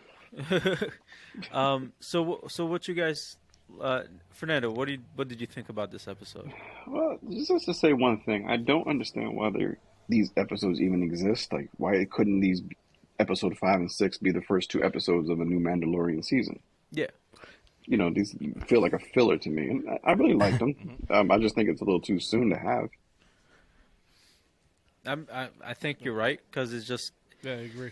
they stuck it in there so to remind you that there's a Mandalorian season 3 coming, and they're gonna like call back to these 2 episodes for what's happening in, because this shows even more in episodes 6. When the Mandalorian's like, all right, I'll come to Boba Fett, but I gotta go visit a little friend. And you thought that was going to be it, and then Yeah. next thing you know, episode 6 would be more Boba, and it's like, no, it's more Mandalorian, and now we got Grogu, and then there's other people involved. Yeah, Yeah, they're bringing in everyone that's not in the Book of Boba Fett. I enjoyed these 2 episodes, and then that's just like I think I enjoyed it because it's not Boba Fett. I'm just like, I need Mando back because all I realized at the end of these 2 episodes, I was just like, honestly, I feel like with the lore that was built around Boba Fett from the original Star Wars movies, and then later on from like the expanded universe and the books, and then maybe the comic books. They built up something. Either they built up something that they couldn't achieve in live action, or they were like, Disney decided to scrub all that, so we're just gonna take it in a different direction. And I'm not enjoying the direction they're taking it. It is to me, it's very boring direction.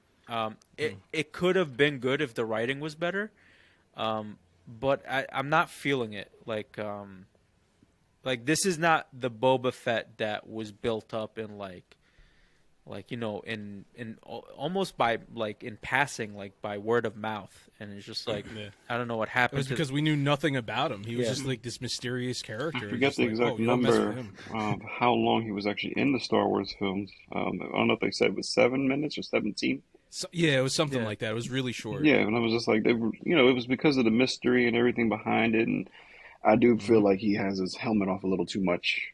Yeah. And I know he doesn't follow the whole Mandalorian creed and all that type of stuff, but at the same time, even the regular Boba Fett didn't have his helmet on at all. I mean, he had it on the whole time. Yeah. Just which didn't make sense. And even the guy playing Boba Fett, I think in an interview, he said the same thing. It was like, I kind of wish I didn't have as many speaking parts. Yeah. I wish I had my helmet on a little more. I actually try to pass my words over to my to the co-stars. Yeah. That makes so much sense. If he was just like the figure, and then like Fennec was just speaking for him the whole time, that would look bad. And then that would be really keep the mystery, that enigma factor. And then when someone stepped out of line, he fucked them up. And just like, and Fennec is just his emissary. She's like his voice. Just the mouth. Exactly. And then she's also badass. But like that would have been like a lot cooler than like him being in like this Dragon Ball Z fucking healing chamber, trying to be like Goku, and then like remembering the Sand People. And when you sent me that GIF, like the Panther, and I was just like a panther. yeah, just like, that scene was so fucking stupid. I mean, but it was like really funny. driving a Harley. But like at the same time, it's like they're making these shows on Disney Channel, and their main audience is children. So these, like when the young kids see like a panther, and like they'll laugh at it. It's funny, and it's just like they're doing it for the new generation. But it's not hitting. It's not good. I can't get over Low Disco. Man, just taking a nice side of a hamburger real quick. At the same time, he's like, "Here, we're back here at the porn It's studios." lunchtime. I'm over here in California. I'm 3 hours ahead of y'all. But yeah, I feel like I need that more. Like they should have kept it more of a mystery. I feel like I'm just watching like My Hero and finding out he's just a boring old dude. I'm just like, fuck, ruining my hero. Like that's what I feel like. Bald and extra crispy. Yeah, and it really these Mandalorian episodes are just not necessary. Like for Boba Fett, it should be about Boba Fett, and it's like in Boba Fett's eyes, he needs to recruit Mando, but he doesn't need to like show. They didn't need to show all this Mando backstory for the Boba Fett saga. Like I just feel like they're like, these shits are boring. Let's grab 2 of your episodes. Let's borrow some Mando episodes. They had these episodes reserved. Just splice the bit. They just borrowed some Mando episodes just because our shits were boring. They were bombing. Halfway through writing like this shit, they're like, damn, this is boring. Let's not rewrite this and just bring in some Mando episodes. But at the same time, I think this is just like, all right, we're making this for the casual fan. Because if we get into the too nitty gritty, they're not going to understand what's going on, and they're not going to watch. So we're going to make this for the casual fan, and then the hardcore fans are going to watch it whether they like it or not. So it's just like, it's like you literally just described WWE. Yeah, just so you know, that's how you described WWE to a T. Like in 2022, it's upsetting, but yeah. So let's get into episode 6. He goes and finds the planet that Grogu's on. He's like, where's the child? Which I find very funny because who told him where they were and how easy was that for him to find them like that? Yep. Didn't he have the beacon? Wasn't that what in the ship because he was going and it was like beeping? I thought that was like that beacon where they were finding Grogu in the first season. Is that? I remember something there. That's what I thought. I thought they gave him something, but I could be wrong. Yeah, I thought he still had one of those beacons where where you can find the child. They didn't That's really how he explain it finds. very much. I mean, They- even no, they what's her didn't. name? Akasha, right? Ahsoka? Ahsoka. Ahsoka. Akasha's Way off. from Queen of the Damned. She basically said, "This is the safest place he can possibly be." I'm like, obviously not, because I found him pretty quick. Yeah. Well, I mean, Luke's there, so he can just kill anybody that But again, see, Jedi in there, be all right. this episode was just like this episode was just like nothing but like paying homage to like the training sequence on Dagobah with Yoda. How did Right? y'all feel about the Luke? Looked better looked- than the Yeah, other episode that we saw. I man. think they got the guy who didn't they hire the guy who made the deep fake on the internet that looked way better than the show. Yeah. Yeah, I think. They Yeah, did? I think so. Because I There you remember, go, yeah. I remember right after the show, somebody made a better deep fake, and then they just like they were Yeah. like, "Hey, you want to just come do this for us?" Like, just- Hey, we got that Disney money. best. yeah, exactly. Let's looked get a out lot- of your garage. Come on, I gotta give you some real equipment to work with. Yeah, it looked a lot better, but I'm just like, just get Sebastian Stan. He looks very I still similar. disagree with that. 100%. It'd be a lot cheaper to just get the dude from the garage. And it looked pretty worked good. fine. This looked worked. really good. This worked fine. I'm I mean, happy it with was this. it was okay. It was I don't fine. know. Yeah, good camera trick, so you can't tell too much. Yeah. So we see in this episode it was mostly about Luke training with Grogu, and then he's just like you see a bunch of scenes. Then he puts him on his back like he had Yoda, and he's running through the Force, and he's like showing him how to use the Force. He's like, "This is what I can do with the Force." And when he told him to jump, it was really funny. He jumped like half an My inch. favorite thing was the. My favorite thing was the walking and talking, where he's walking and then he keeps on using the Force to pull Grogu along with him. I was dying when I saw that. It's just because he's got the longer Yeah. legs. Like, come on, Yeah. just every couple seconds, just goes back, pulls it back. Come on, let's go. The frog scene again. This fucking child is always worried about eating. He just He's I fat as wasn't, hell. I yo. wasn't that cruel. I wasn't that cool with Luke Skywalker torturing all those frogs for Grogu's enjoyment.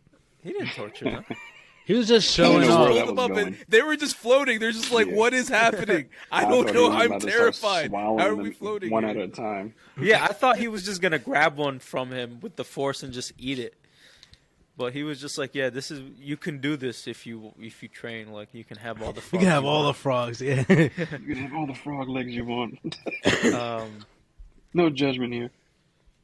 So yeah, A lot so of fan he's, homage. A lot of fanfare going on in this yes, episode. yes, and then Ahsoka talks to the Mandalorian when he wants to see Grogu and wants to give him the little armor, and she's like, "If you see him, his attachment will grow and he won't be able to be a Jedi," and blah blah blah.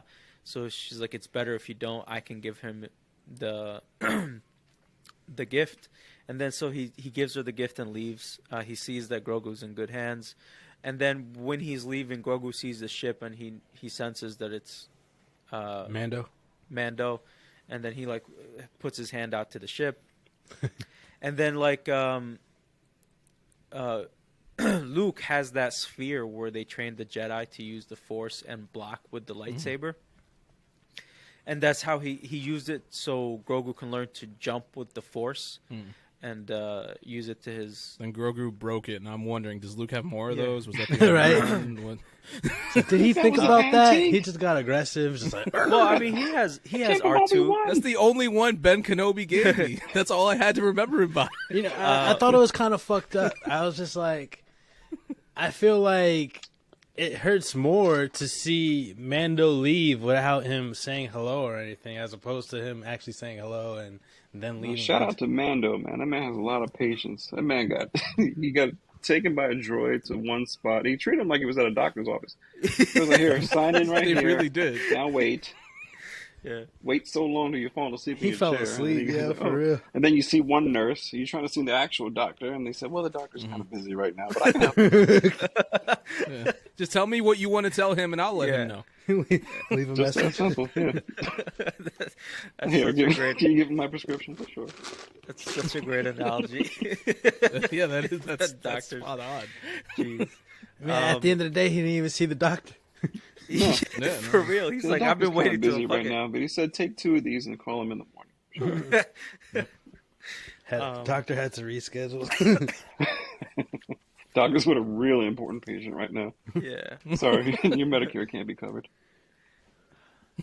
Yeah, this patient has really good insurance, so you take your Medicaid and dip. That's what I did. They put Grogu through all the tests. Future of the universe here. Disney needs to just get in contact with Geico and then use that frog scene. That'd be hilarious.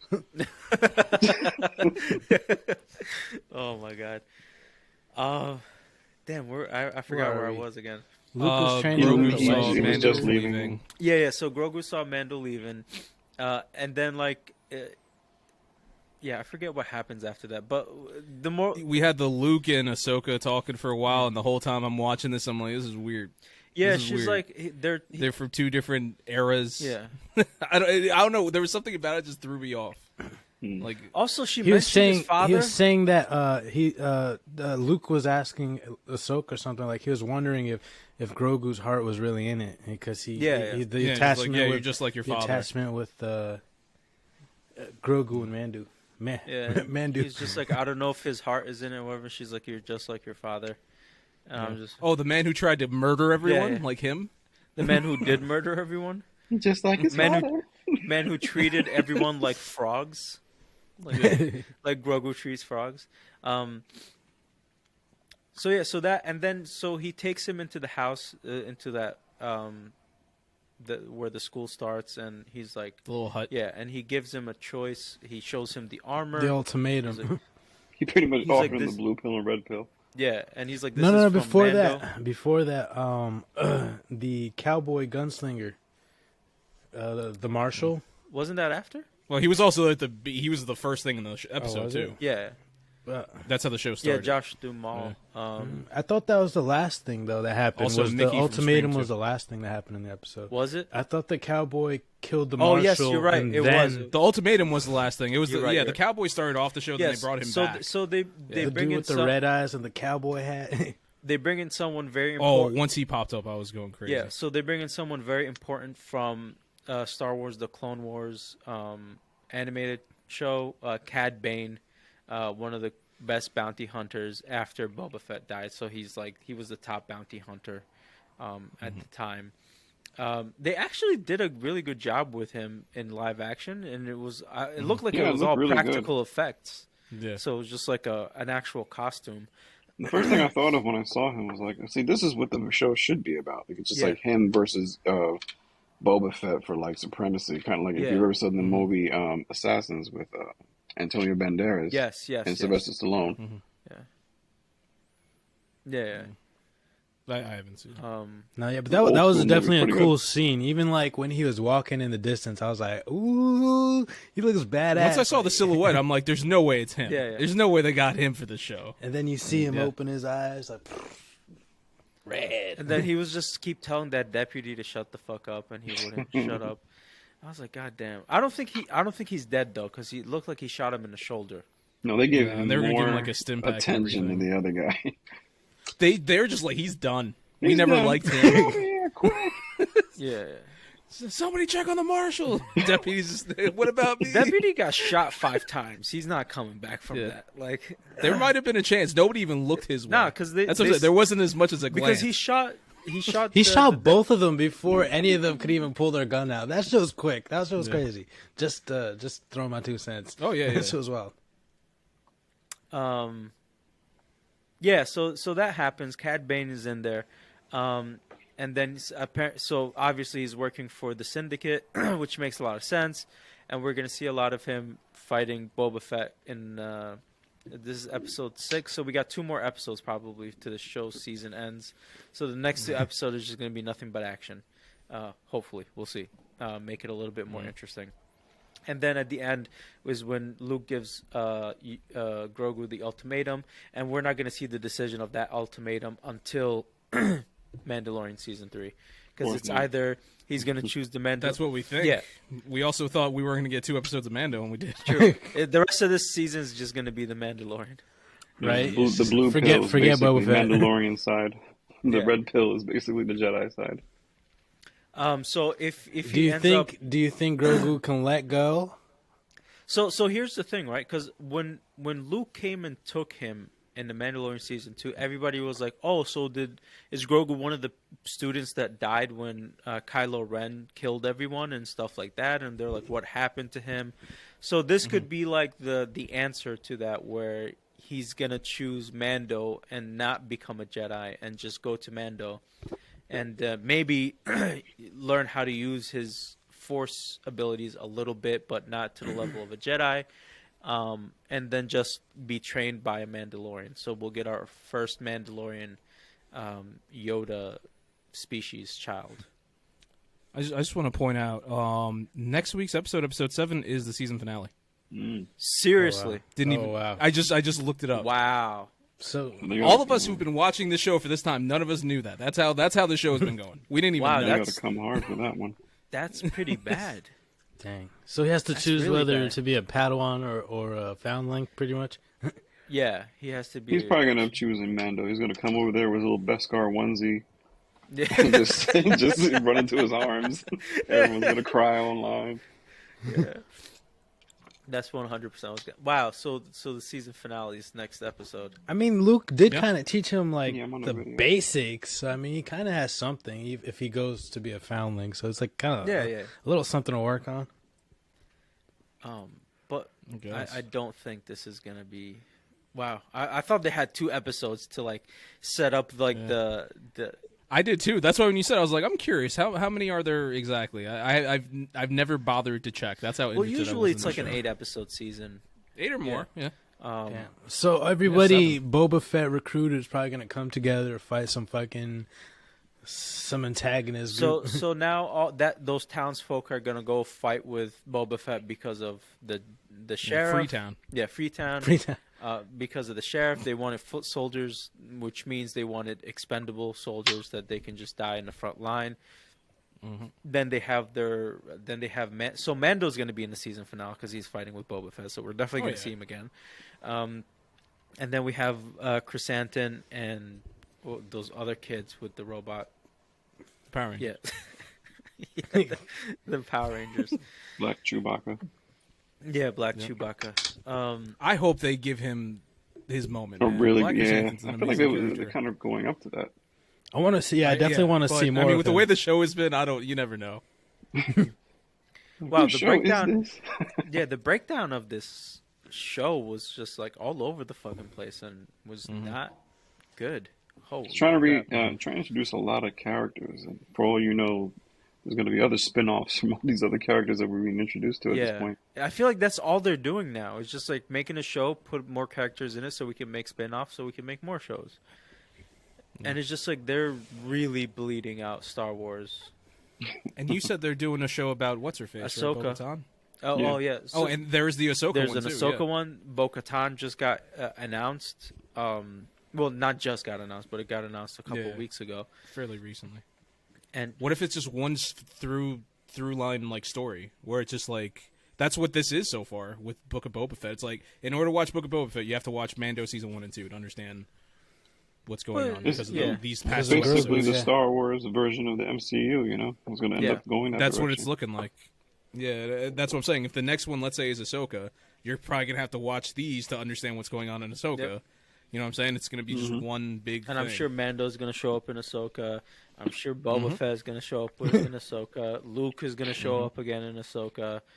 Yeah. And then in Grogu. Bo-Katan, Bo-Katan, yep. definitely Mando and Boba Fett are going to be showing up in that Yeah. shit because she's going to want the black lightsaber, so she needs to fight him for it so she can take back Mandalore. Then Frodo's gonna show up to take Grogu's mithril, whatever it is, the chainmail. Yeah. Very excited about that show. Very excited about Yes. that show. The Star Wars, the Lord of the Rings. Lord of the Rings. Can't wait. That's going to be fire. Can't wait. All right, so any other things you guys want to talk about on Mandalorian? What do you think is going to happen in the finale? All-out It's war. I mean, you're It's definitely gonna going end. to see two sides going at it, a bunch of people. Like, I think that, what was it, that scene in, I think, Attack of the Clones? Mhm. The Jedi is just fighting everybody else. I think that was that particular Yeah, movie. yeah. I When think it's they going were to kind in of the look like arena, that. Mm-hmm. like that gladiator arena. Yeah. Yeah. So who really is even the enemy? Is it like the Hutts? And who have we seen It's as the in Syndicate. I It's don't know. the Pikes. Yeah, the Pike Syndicate. It's I don't those the people with the weird masks. Oh, those people. Okay. The people that are trying No, to sell yeah, that okay, that space yeah. cocaine. Oh, that and the spice. cantina blew up. I forgot about that. Oh, They yeah. blew up the cantina. Oh my god, Yeah. I forgot about I was that. like, yeah. oh no, the cantina. Yeah, I didn't give a damn. Yeah. I was just like, Didn't give a damn. I was just like, that's where that famous scene happened with. Yeah, can we with shine Han your Solo. helmets? It's like who shot? What an first? interesting Well, offer when you go into a bar. that's not the cantina from the movie No? though. No, that's I some thought- bullshit cantina. Let it blow it. Blow it up again. I don't Danny's thought that like, was that's the not same- my cantina. I thought that scene took. No, because that cantina was in Mos Eisley. Was that Mos Eisley? Was it? I thought it was in Tatooine. No, Mos Eisley is the town on Tatooine. I thought Yeah. that was Mos Eisley. Oh, maybe it is a cantina. I didn't think it was a cantina. I'm not paying many attention. Half the cantinas time are I there? don't Remember watch the show. I'm that cooking food. when they're in, They're all talking about alcoholics. They've Freetown. been living in the desert. Yeah, but you got like Freetown and then Mos Eisley. Yeah, so that was Mos Eisley, Mos Espa. They mentioned a couple places. Oh, okay. Yeah. Oh well. Sure did. Well, that's the town they keep showing, and I think that was a town before with that was in the territory of Java, the hut. So I think that was the cantina. It might have been. Yeah. Oh well, No. whatever. Next episode, season finale, All Out War. I'm sure it's just going to be a lot of action Oh yeah, and the a lot of story's gonna be shootouts. Boba Fett will probably have PTSD in the middle of the battle, reminding him of what happened to his father. I want to Someone's see head's the gonna get cut Wookiee. off. I want to see the Wookiee go crazy.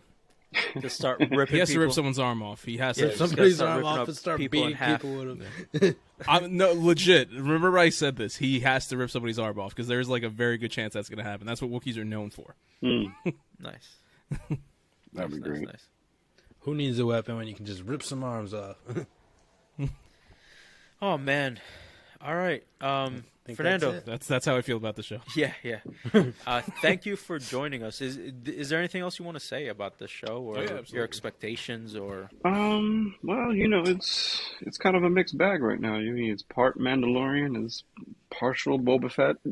It's becoming a side story for a lot of other different characters, and I don't know. I don't hate the show. I just, I already understand what it is. I just wanted to kind of get to its real point.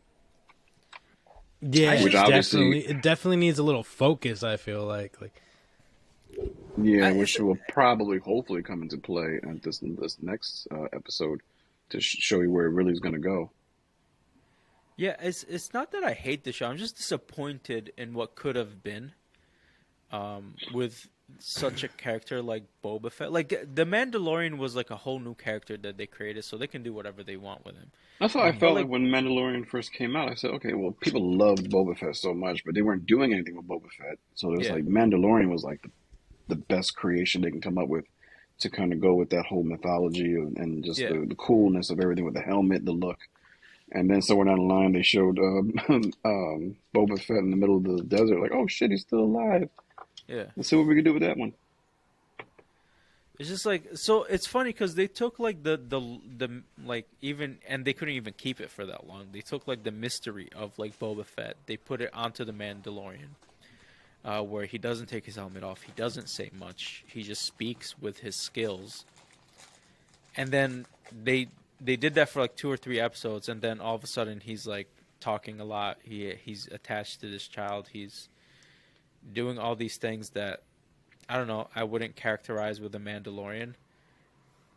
Or like this mytho of what Boba Fett, or at least what we thought Boba Fett was. But I don't know, man. They're all over the place with what they want to do. I think they're just really trying to give more character to these characters. Like, okay, yeah, Boba Fett didn't have much part. In the only part that he did have made him real cool. But we got to humanize him a little more, the whole thing with his father and where he wants to go from here. So I guess So that's would what they're it trying to do. have been like boring if it was just that? Like I said earlier, if Boba Fett was like just the stoic character who didn't speak much, barely spoke, and Fennec was speaking for him all the time, would that have gotten boring real quick? if like we couldn't like relate to him. I think so. I think a lot of people have been like, "All right, is this man going to talk more or what?" Like we would always find something to bitch and complain about that is not I really mean up to that par is with what very we like. true. That is very true. I mean, because we didn't see that, we're like, oh, this could be better. And then when we actually do see it, we're like, maybe in a different universe it happened. And this podcast is talking about how, oh, we need him to talk more and be more personable. So I mean, I think the show, if you take the same show, have him talk less, it's still a bad show. They have to do more than just change that. They have to do more than just make him the stoic character. But like you guys have been saying a lot, there has to be more of a focus on what the hell is going on in the show. Because at the end of Mandalorian, I think it was a perfect shot at the end where he's like, "Okay, this is this was Jabba's old spot. I just took out the person who was on it. I'm sitting on the throne. That was a real badass look. And then you got my right hand person right here. And then I guess with the actual show, they were like, okay, well, we can't make it that easy for him. He's got to earn it. Mm-hmm.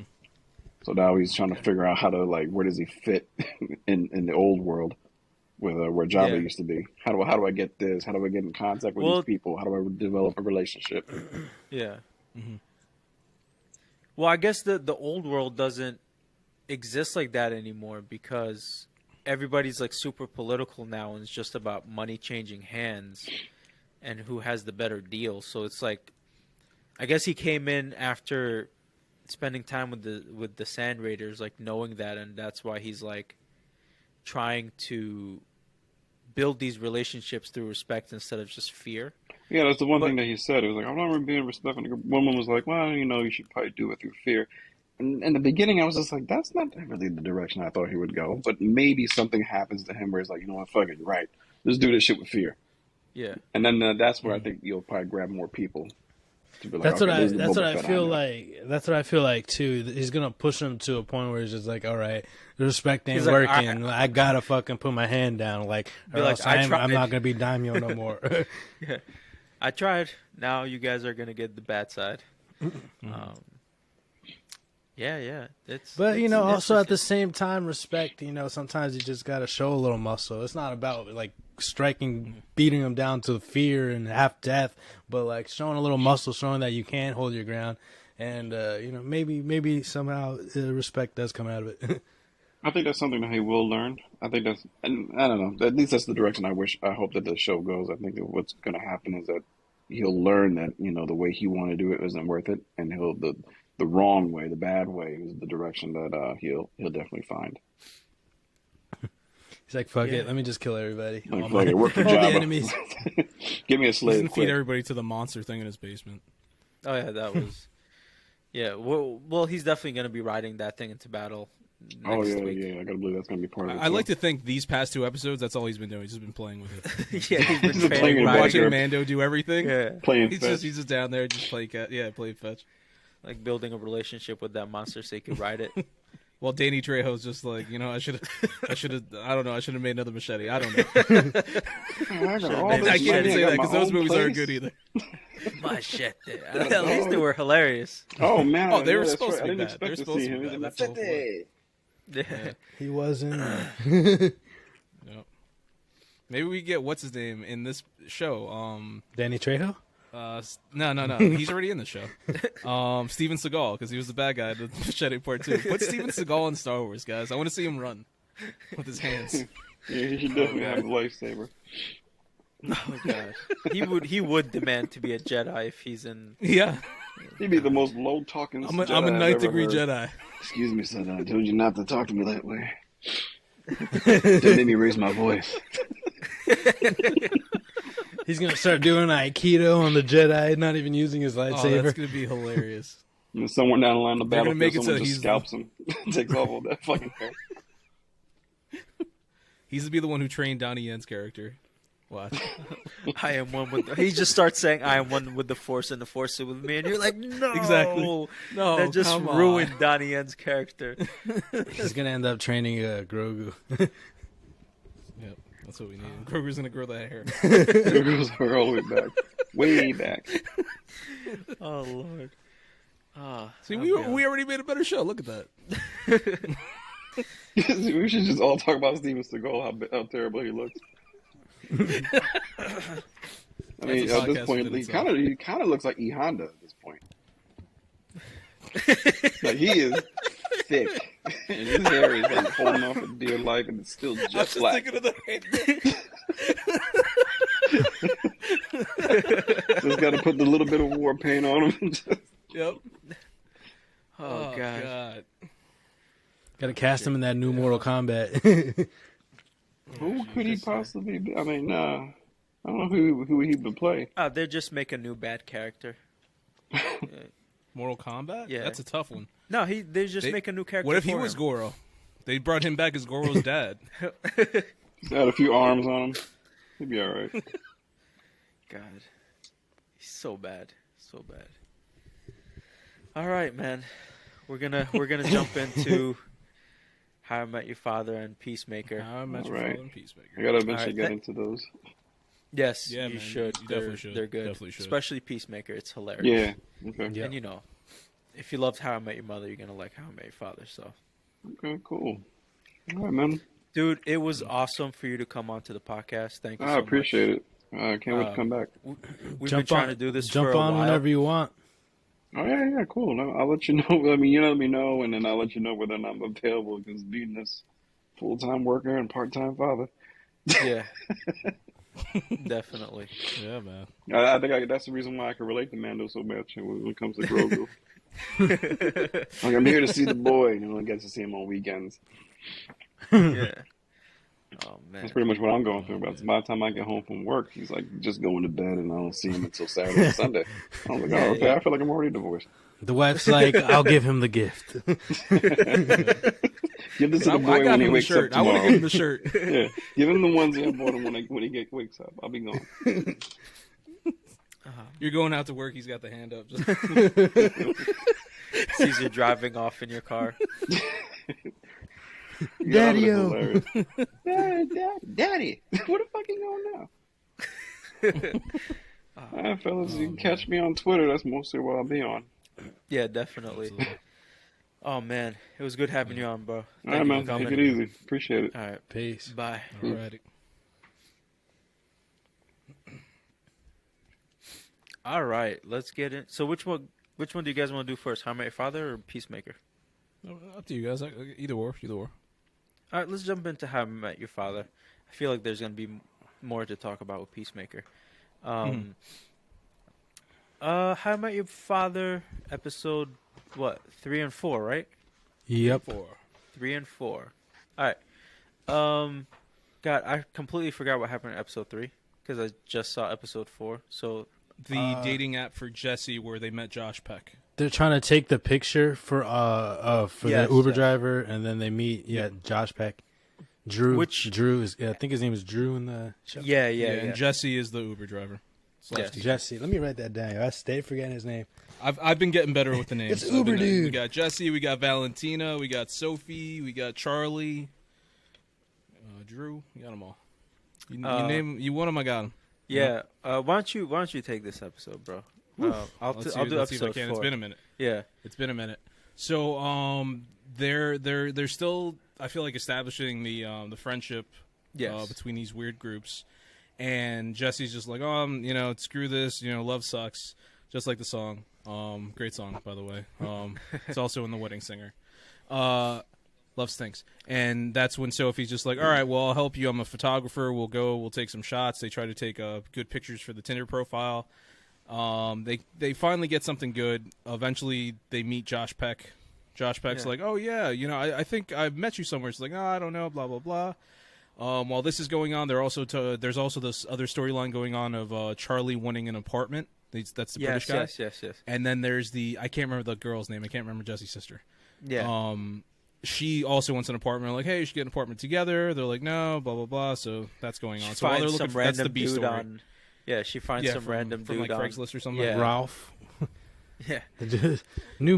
Here's my new roommate, Ralph. So they're checking out apartments She's there. like, I don't want to be with a guy who has a gold spoon fed It was a born gold with spoon. Yeah, it was spoon. Yeah.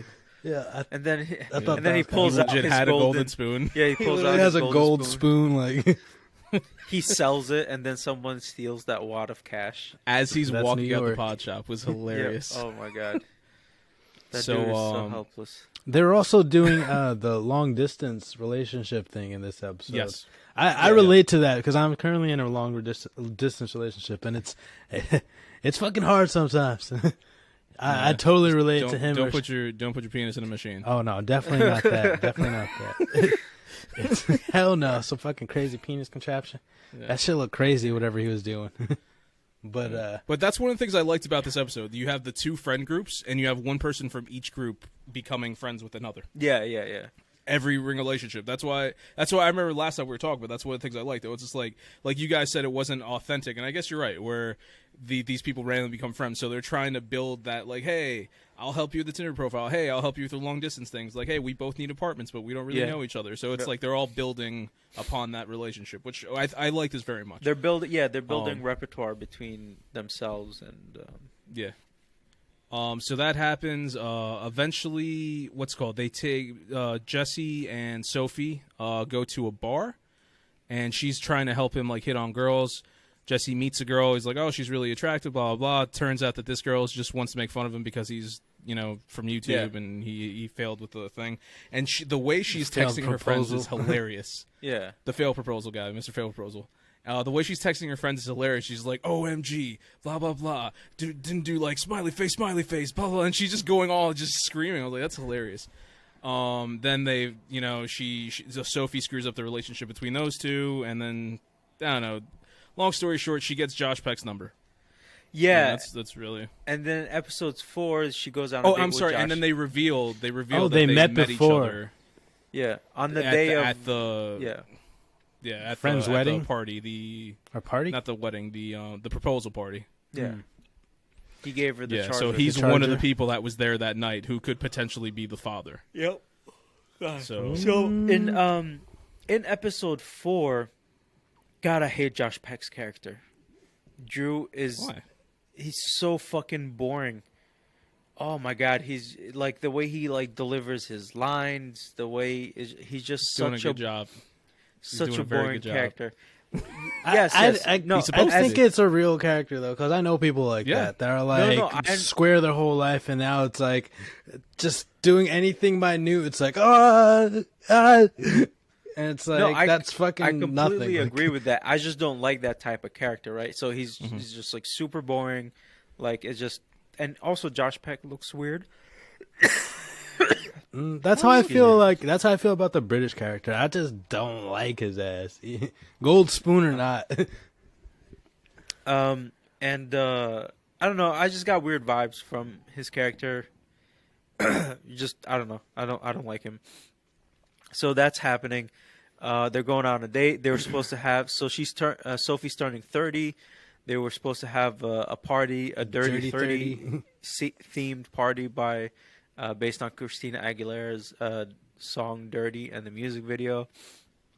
But then she changes the whole party to classy. I was dying when the friend said, "We're gonna have so many 40s, you'll be hungover till you're 50." I was like, "Okay." He just starts throwing all these numbers out. Okay. To getting crunk. So she changes the party. It's not going well. She breaks the steam pipe. It's super hot in the apartment. Every time she talks to him, she's like, I was supposed to fix that. I was supposed to fix that.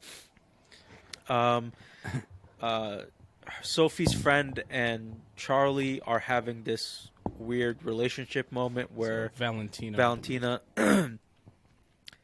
where she's like, yeah, you can like date other people or like hook up with other people, and he's like, oh really? Okay, I thought we were exclusive. He's like, I left a fortune and a country to be exclusive or whatever. But he's like, all right. So he starts talking to someone else, and then she's like, ooh, this is sexy, you talking to someone else, and I know you don't want him. So, and then they both start doing that throughout the whole night and piss a lot of people off. And then they do it in the bathroom. Josh Peck turns out later on Drew turns out later on that he likes the song "Dirty" and they sing it together, and she's like, "Oh my god!" I like the sister, Jesse's sister, where they teach her the swipe, and it's just like, no, it's like it's a quick swipe, no, it's a slow swipe, and then they gotta do it with confidence. Like, no, at the end, you gotta be strategic with it. At the end, it doesn't work, and they're just like, fuck it, this is how you hop it. It's just like, okay. that part was so true. Yeah. I hate doing the subway because of that reason alone. Yeah, and and the subway's fine, but doing that little MetroCard thing sucks. Well, now they replaced it with something else for the most part, but you still have the option to swipe. But they added this other machine where you can just tap your phone. Okay. You can download the app, you put money on, and you just tap your phone, and then you can just go. But that swipe thing is real though. Like, it's horrible. And it's not like it's one way or the other way. It's both ways, right? It depends on the turnstile. One turnstile you do it fast, it works, and the other one you have to do it slow. So it's just like it depends on the turnstile you're going to. But play it by ear. it's so real though, and I was just like, this is correct. Is her name Ellen? Yeah, I think so. I'm trying to find the cast, but I don't have there's a picture for everyone except for her. She's my favorite character so far. She's like quirky. She doesn't know a lot about like real life because she was on a farm, in the middle of nowhere, and she just got dropped in the big. She just came to the big city, and she knows nothing. Yeah, she literally came from a farm. Yeah, so she's like, so far she's like the most interesting character for me. But yeah, there's not much. I like her too. There's some other characters that are building steam, but it still needs some time down the season. I feel like. But yeah, as of now, the sisters are my favorite. I'm curious to see where she goes. I like all the characters. With this episode in particular, it was a little bit different from episode 3, where it's just like they're trying to. I feel like episode 3 was like about building new relationships. Episode 4 is more about reestablishing already deeper connections. Exactly. Yeah. Between the brother and the sister. Because they had that little like heart to heart where she was like, "Yeah, I thought you were an adult." He was like, "I was 9." I had a race car bed. There was that, and then you have between Valentina and Charlie, where they realized like that they can be together, and Valentina grows as a character. Also between Valentina and Sophie, where it's just like, hey, I was going to throw this crazy party for you, and now because you want to be with this guy. Also between Sophie and, what was Josh Peck's character's name? Drew. Where it's just like, hey, he's this boring character that she likes that, but he tries to be not too boring at times, apparently, with when you got the dirty stuff. So it's like I like to see. I like where they're going. I like where they're going so far. I want to see him open I enjoy up, the characters. Let loose and become like a normal person, not like so uptight. I mean, there's gonna be a thing where most likely he's gonna want to break up with her or her with him because he's the way he is.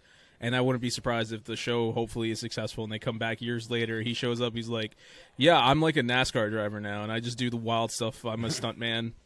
I can see that happening.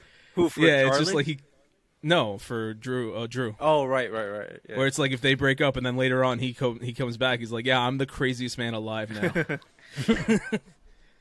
So I could see that happening. Funny. But no, like I said, it's a sitcom. So once again, it's not like the other shows we talk about. So well, yeah, for a sitcom, it takes a while. It's supposed to take a while building the characters. They have to and establish the nitty gritty of like their like emotional composition, their like friendship. Like it's just like there's a lot of character growth that their needs daily to happen. life and everything. Like how they're. And that's what this show's about. Is like their daily life. So it's it's gonna get there definitely. It's just that I don't know if it's gonna be as good as the original, but it's definitely something. It's taking on its life of its own, and I just want to see where it goes. And to me, it has the potential to be better. But yes, like I said, I'm not comparing. I completely agree. I'm not comparing. But I think for the reason why me and Disco might feel this way is just because of the way shows are right now. Mm-hmm. There's not a lot of sitcom shows. We're used to these like 8-episode, 10-episode shows where there's a lot going on. There's like a lot of meat in each episode, and it's not taking forever to build characters. It's not. So it's just like whether you want historically, faster the two of you aren't really sitcom guys. We are, but I haven't watched a sitcom since How I Met Your Mother. That's what I'm saying. I was actually I at every point of my life I've watched a sitcom. Actually, so, you know what was actually Like- funny is actually in the show when they were talking about Seventh Heaven. I used to watch Seventh Yeah. Heaven. Me too. Yeah. Oh man, I was right there with them. But like, how long ago was How I Met Your Mother? It was like at least 10. Oh man, it's years got to be ago, 10 years, almost. right? It So, ended a while back. and then I mean, I watched The Office like a year or two ago, but like I binged that, so that's different. Yeah. Like binging something like that is different. Like I got to see it like back. To yeah, you're back not to sitting back there to- week to week. Yeah. Yeah. So Oh, that's man. it's just that it's a slow build up plus it's week to week, so it's just like it's just different from what we're used to now and just how content is delivered now. So it's just I think it's just going to take me a couple of weeks just more or probably this whole season just to readjust and then I'll be good to go. But I'm liking the show so far. I think it's Yeah, good. I like it a lot. All right, let's get into Peacemaker. Peacemaker episodes 5 and 6. 5 and 6. 5 and 6. 5 and 6. Yes. I don't really remember 5, so you're gonna have to catch me up. I don't really remember 5 either, but All I know is at 'cause the end they had the X-ray. Adebayo had the X-ray, and she found out Mern. That's like it's like all I really remember. Yeah, that's really it. The most- Give me a minute. Give me a More minute. I'll get you there. happens. so what They talked about how you got it. Or? No, go for it. We'll help each other out. Go. So basically, at the very beginning, I'm not sure, but they have to infiltrate the one place where all the butterflies are working, essentially, Yeah. and getting their quote unquote food. The factory. Yeah. Okay. Yeah, the factory. So they have to go in there, and that's when Peacemaker reveals, "Hey, I have a helmet that has X-ray vision," which, as Danny mentioned, is going to become very important later on. So they're like, "All right, just don't do anything crazy." They open up the door. There's a lady speaking. She's just like, "Hey, how you doing?" Boom, shotgun to the face. She's dead. Peacemaker They're just like, "Oh my god, starts what was blowing that?" heads off. I was just like, oh And shit. she's like, "I told you to be cool." I'm like, "That was a butterfly. I have an X-ray thing. I can see it." So he's just running around murdering everything. Yeah. They're all butterflies, that's pretty going much. Yeah, everybody in the factory is a butterfly. While that's happening, because he was with Adebayo, so then you had Harcourt and Vigilante. Yeah. were doing a little bit more sneaky stuff going in. They were trying to infiltrate it a different way. Another funny thing that happened beforehand was when you had Adebayo and Harcourt had to do like a little game of like rock paper scissors to see who gets to go with who. Because one of them has to go with Vigilante and the other one has to go with Peacemaker, and they're both morons. They can't let them go by themselves. Yeah. They can't let them So go that's what together. Yeah. Exactly. Oh, God. So Adebayo is just like, all right, I choose Peacemaker, and then Harcourt's like, God damn it, all right, I guess I got Vigilante. Yeah.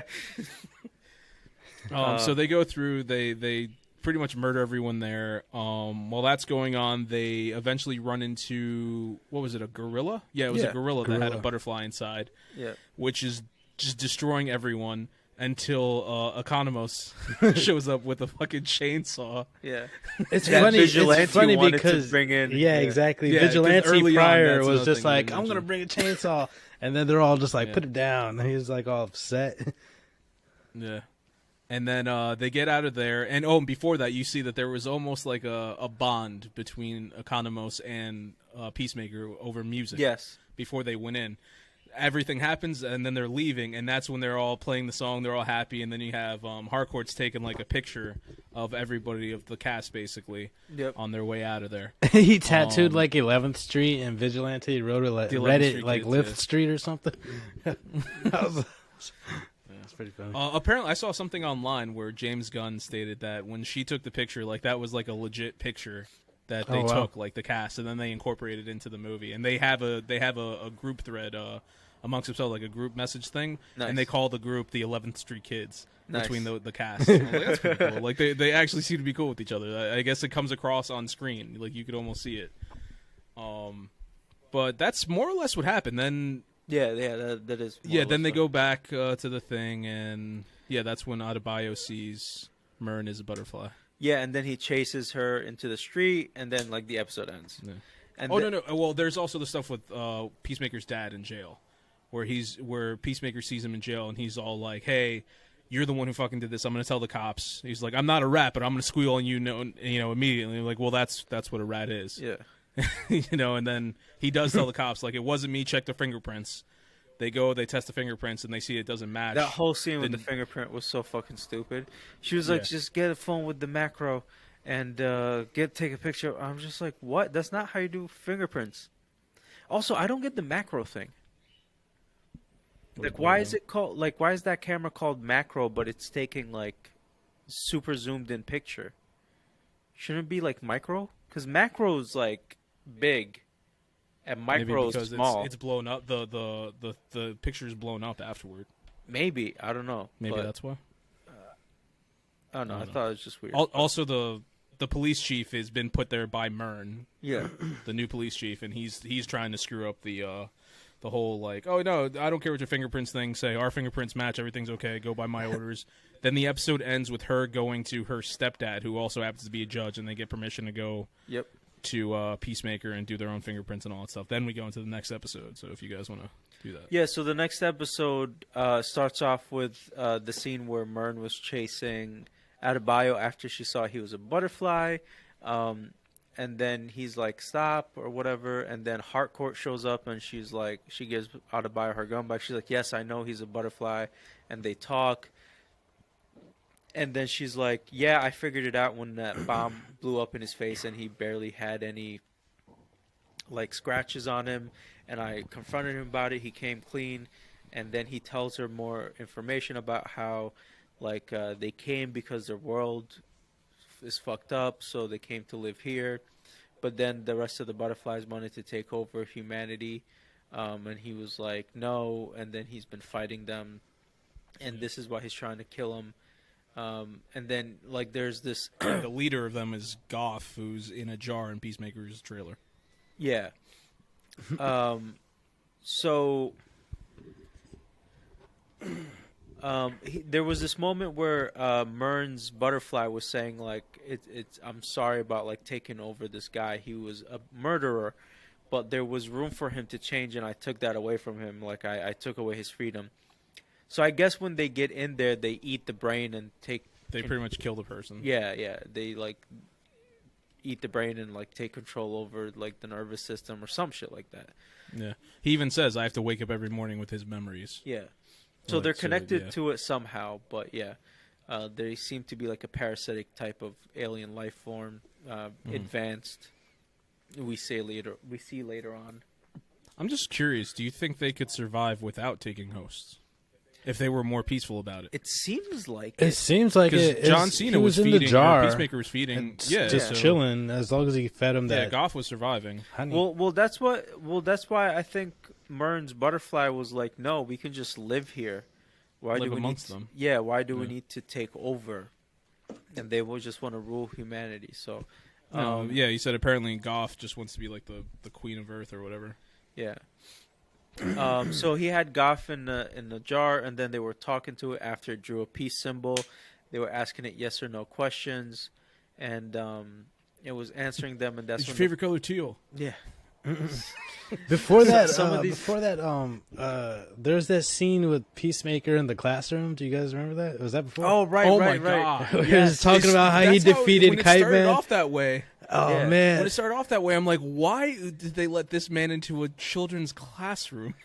Dude, the nicknames and he's just insulting all the kids. Yeah. Oh my god, that shit was so Dude. funny. That was funny as hell. Hey, Urkel. Yeah. Oh man, just everything. The Rubik's Cube champion of 2025. What do you got to say? Yeah. That one kid that was like, "Wouldn't gravity have killed Kite Man?" And he was just like, "Shut up." He just sat there real quiet. I was like, "No." Next question. I just thought that scene was hilarious. That was hilarious. What about the one girl who's just like, do you know a so-and-so? Oh, Wonder Woman? Oh, yeah. She used to work at the bar. No. Yeah, she's yeah. like, I think you're my real dad. I was like, all right, that's the end of this class. He's like, yeah, I haven't seen her in a while. And she's like, yeah, I think you're my real dad. That was dying. That was hilarious. Oh, dang. Oh, man. That one kid was like, I think you're a loser.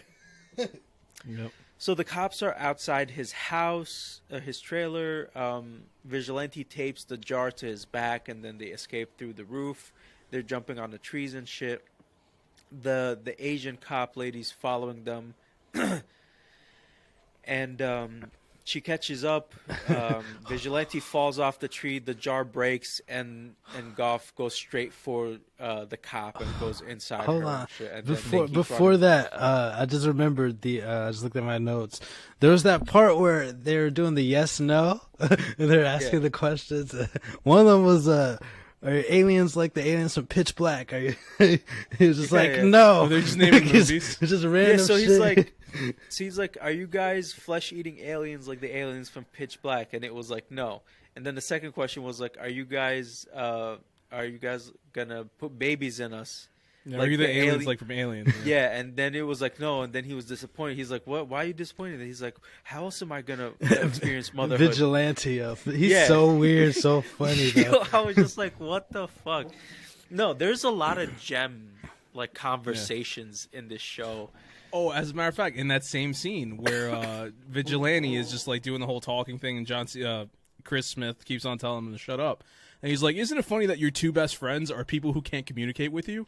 He's like, "Yeah, you know what? I guess you're right." Because the Vigilante says, "He's like, can you shut the fuck up?"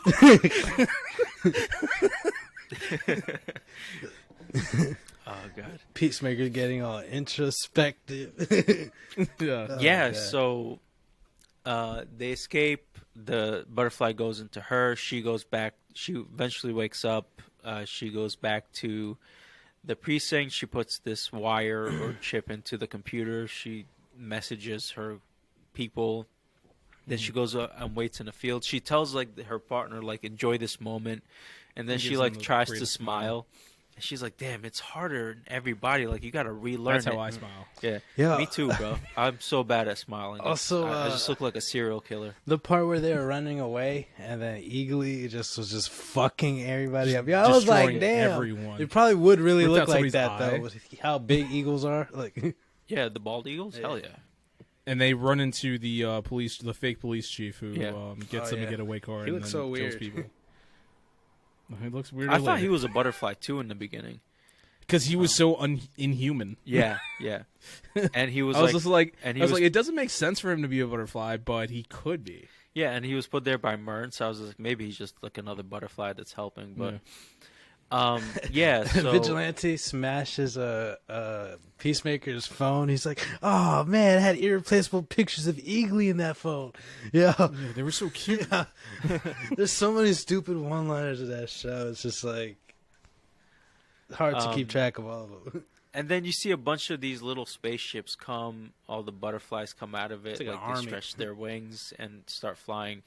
So it looks like they can survive. They don't need a host. Like they're not 100% parasitic. They can be.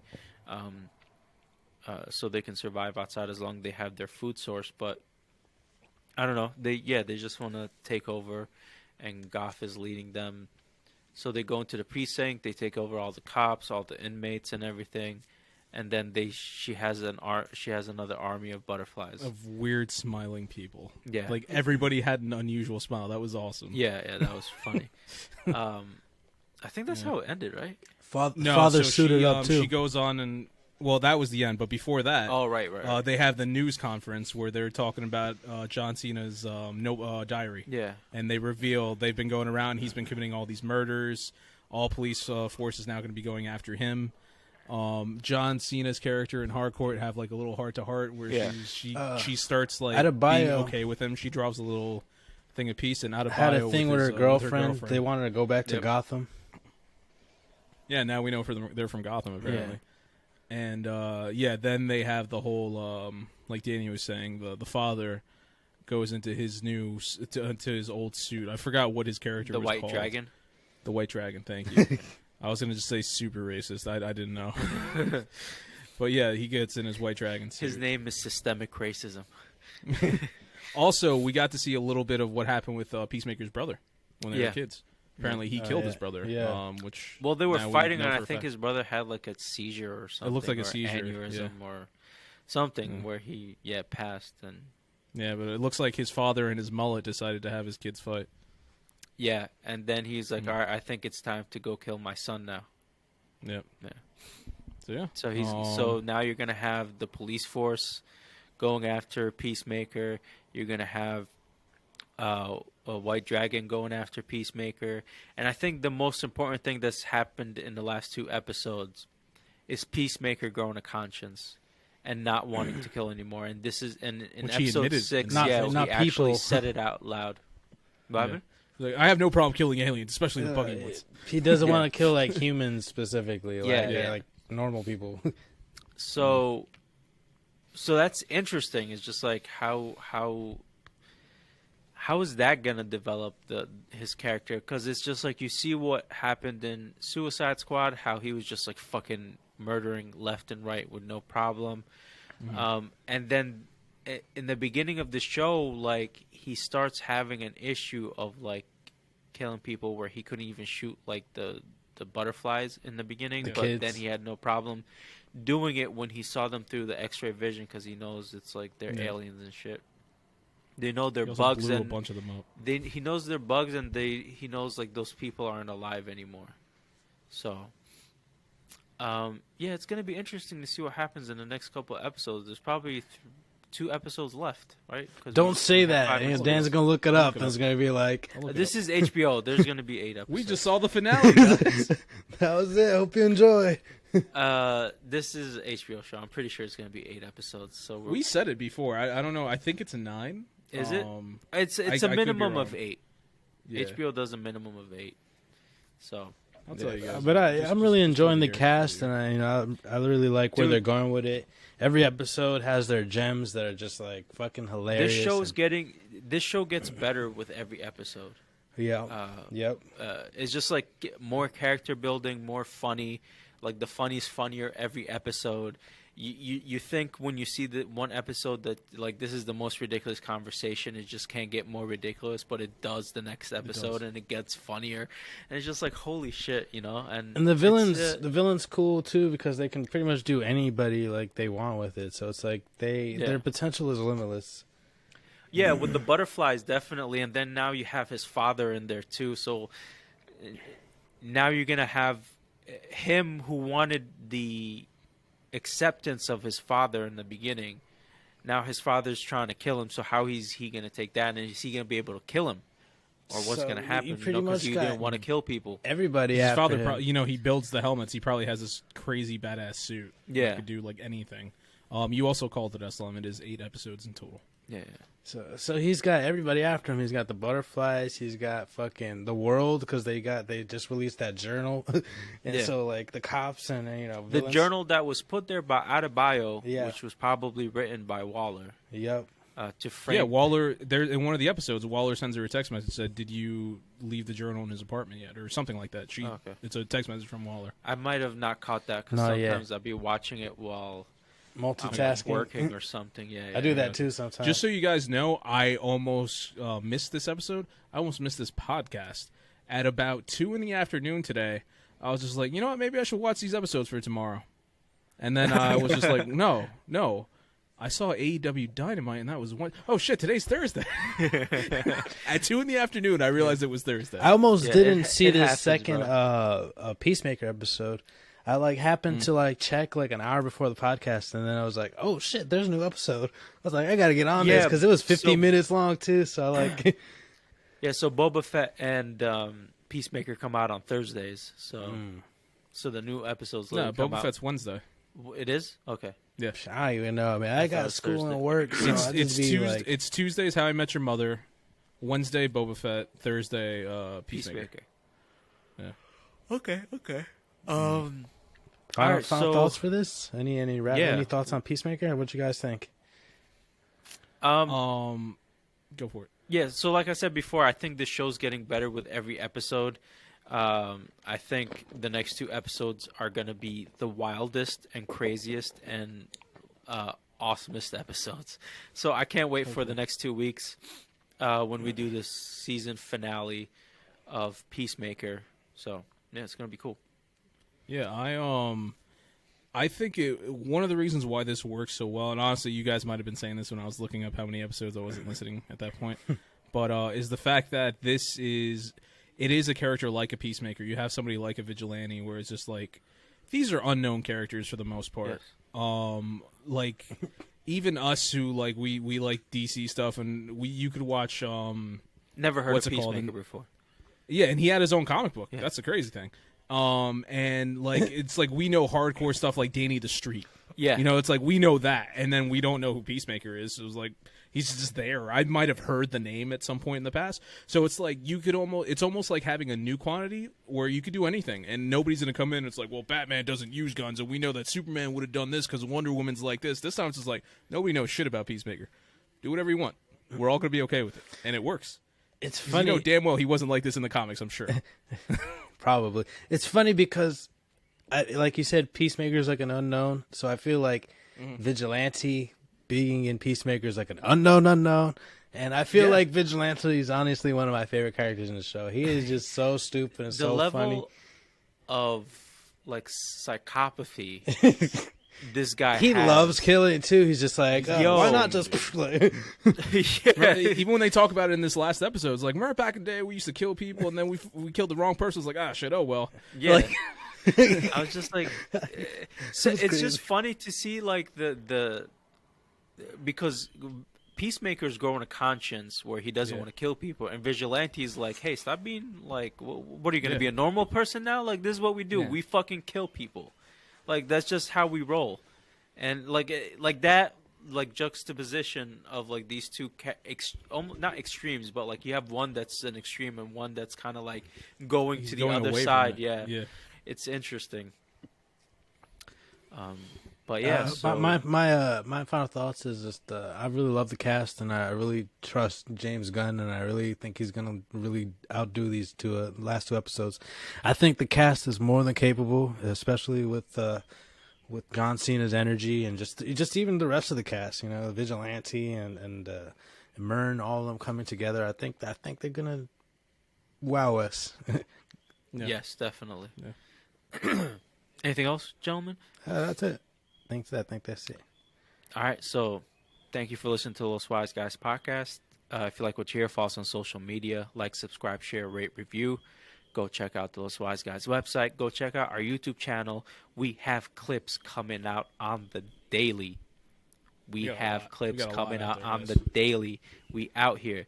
Go check out our social medias. We have videos on our social medias. We got reels. We got stories. Yes, we do. Thank you for listening and have a great week. That's why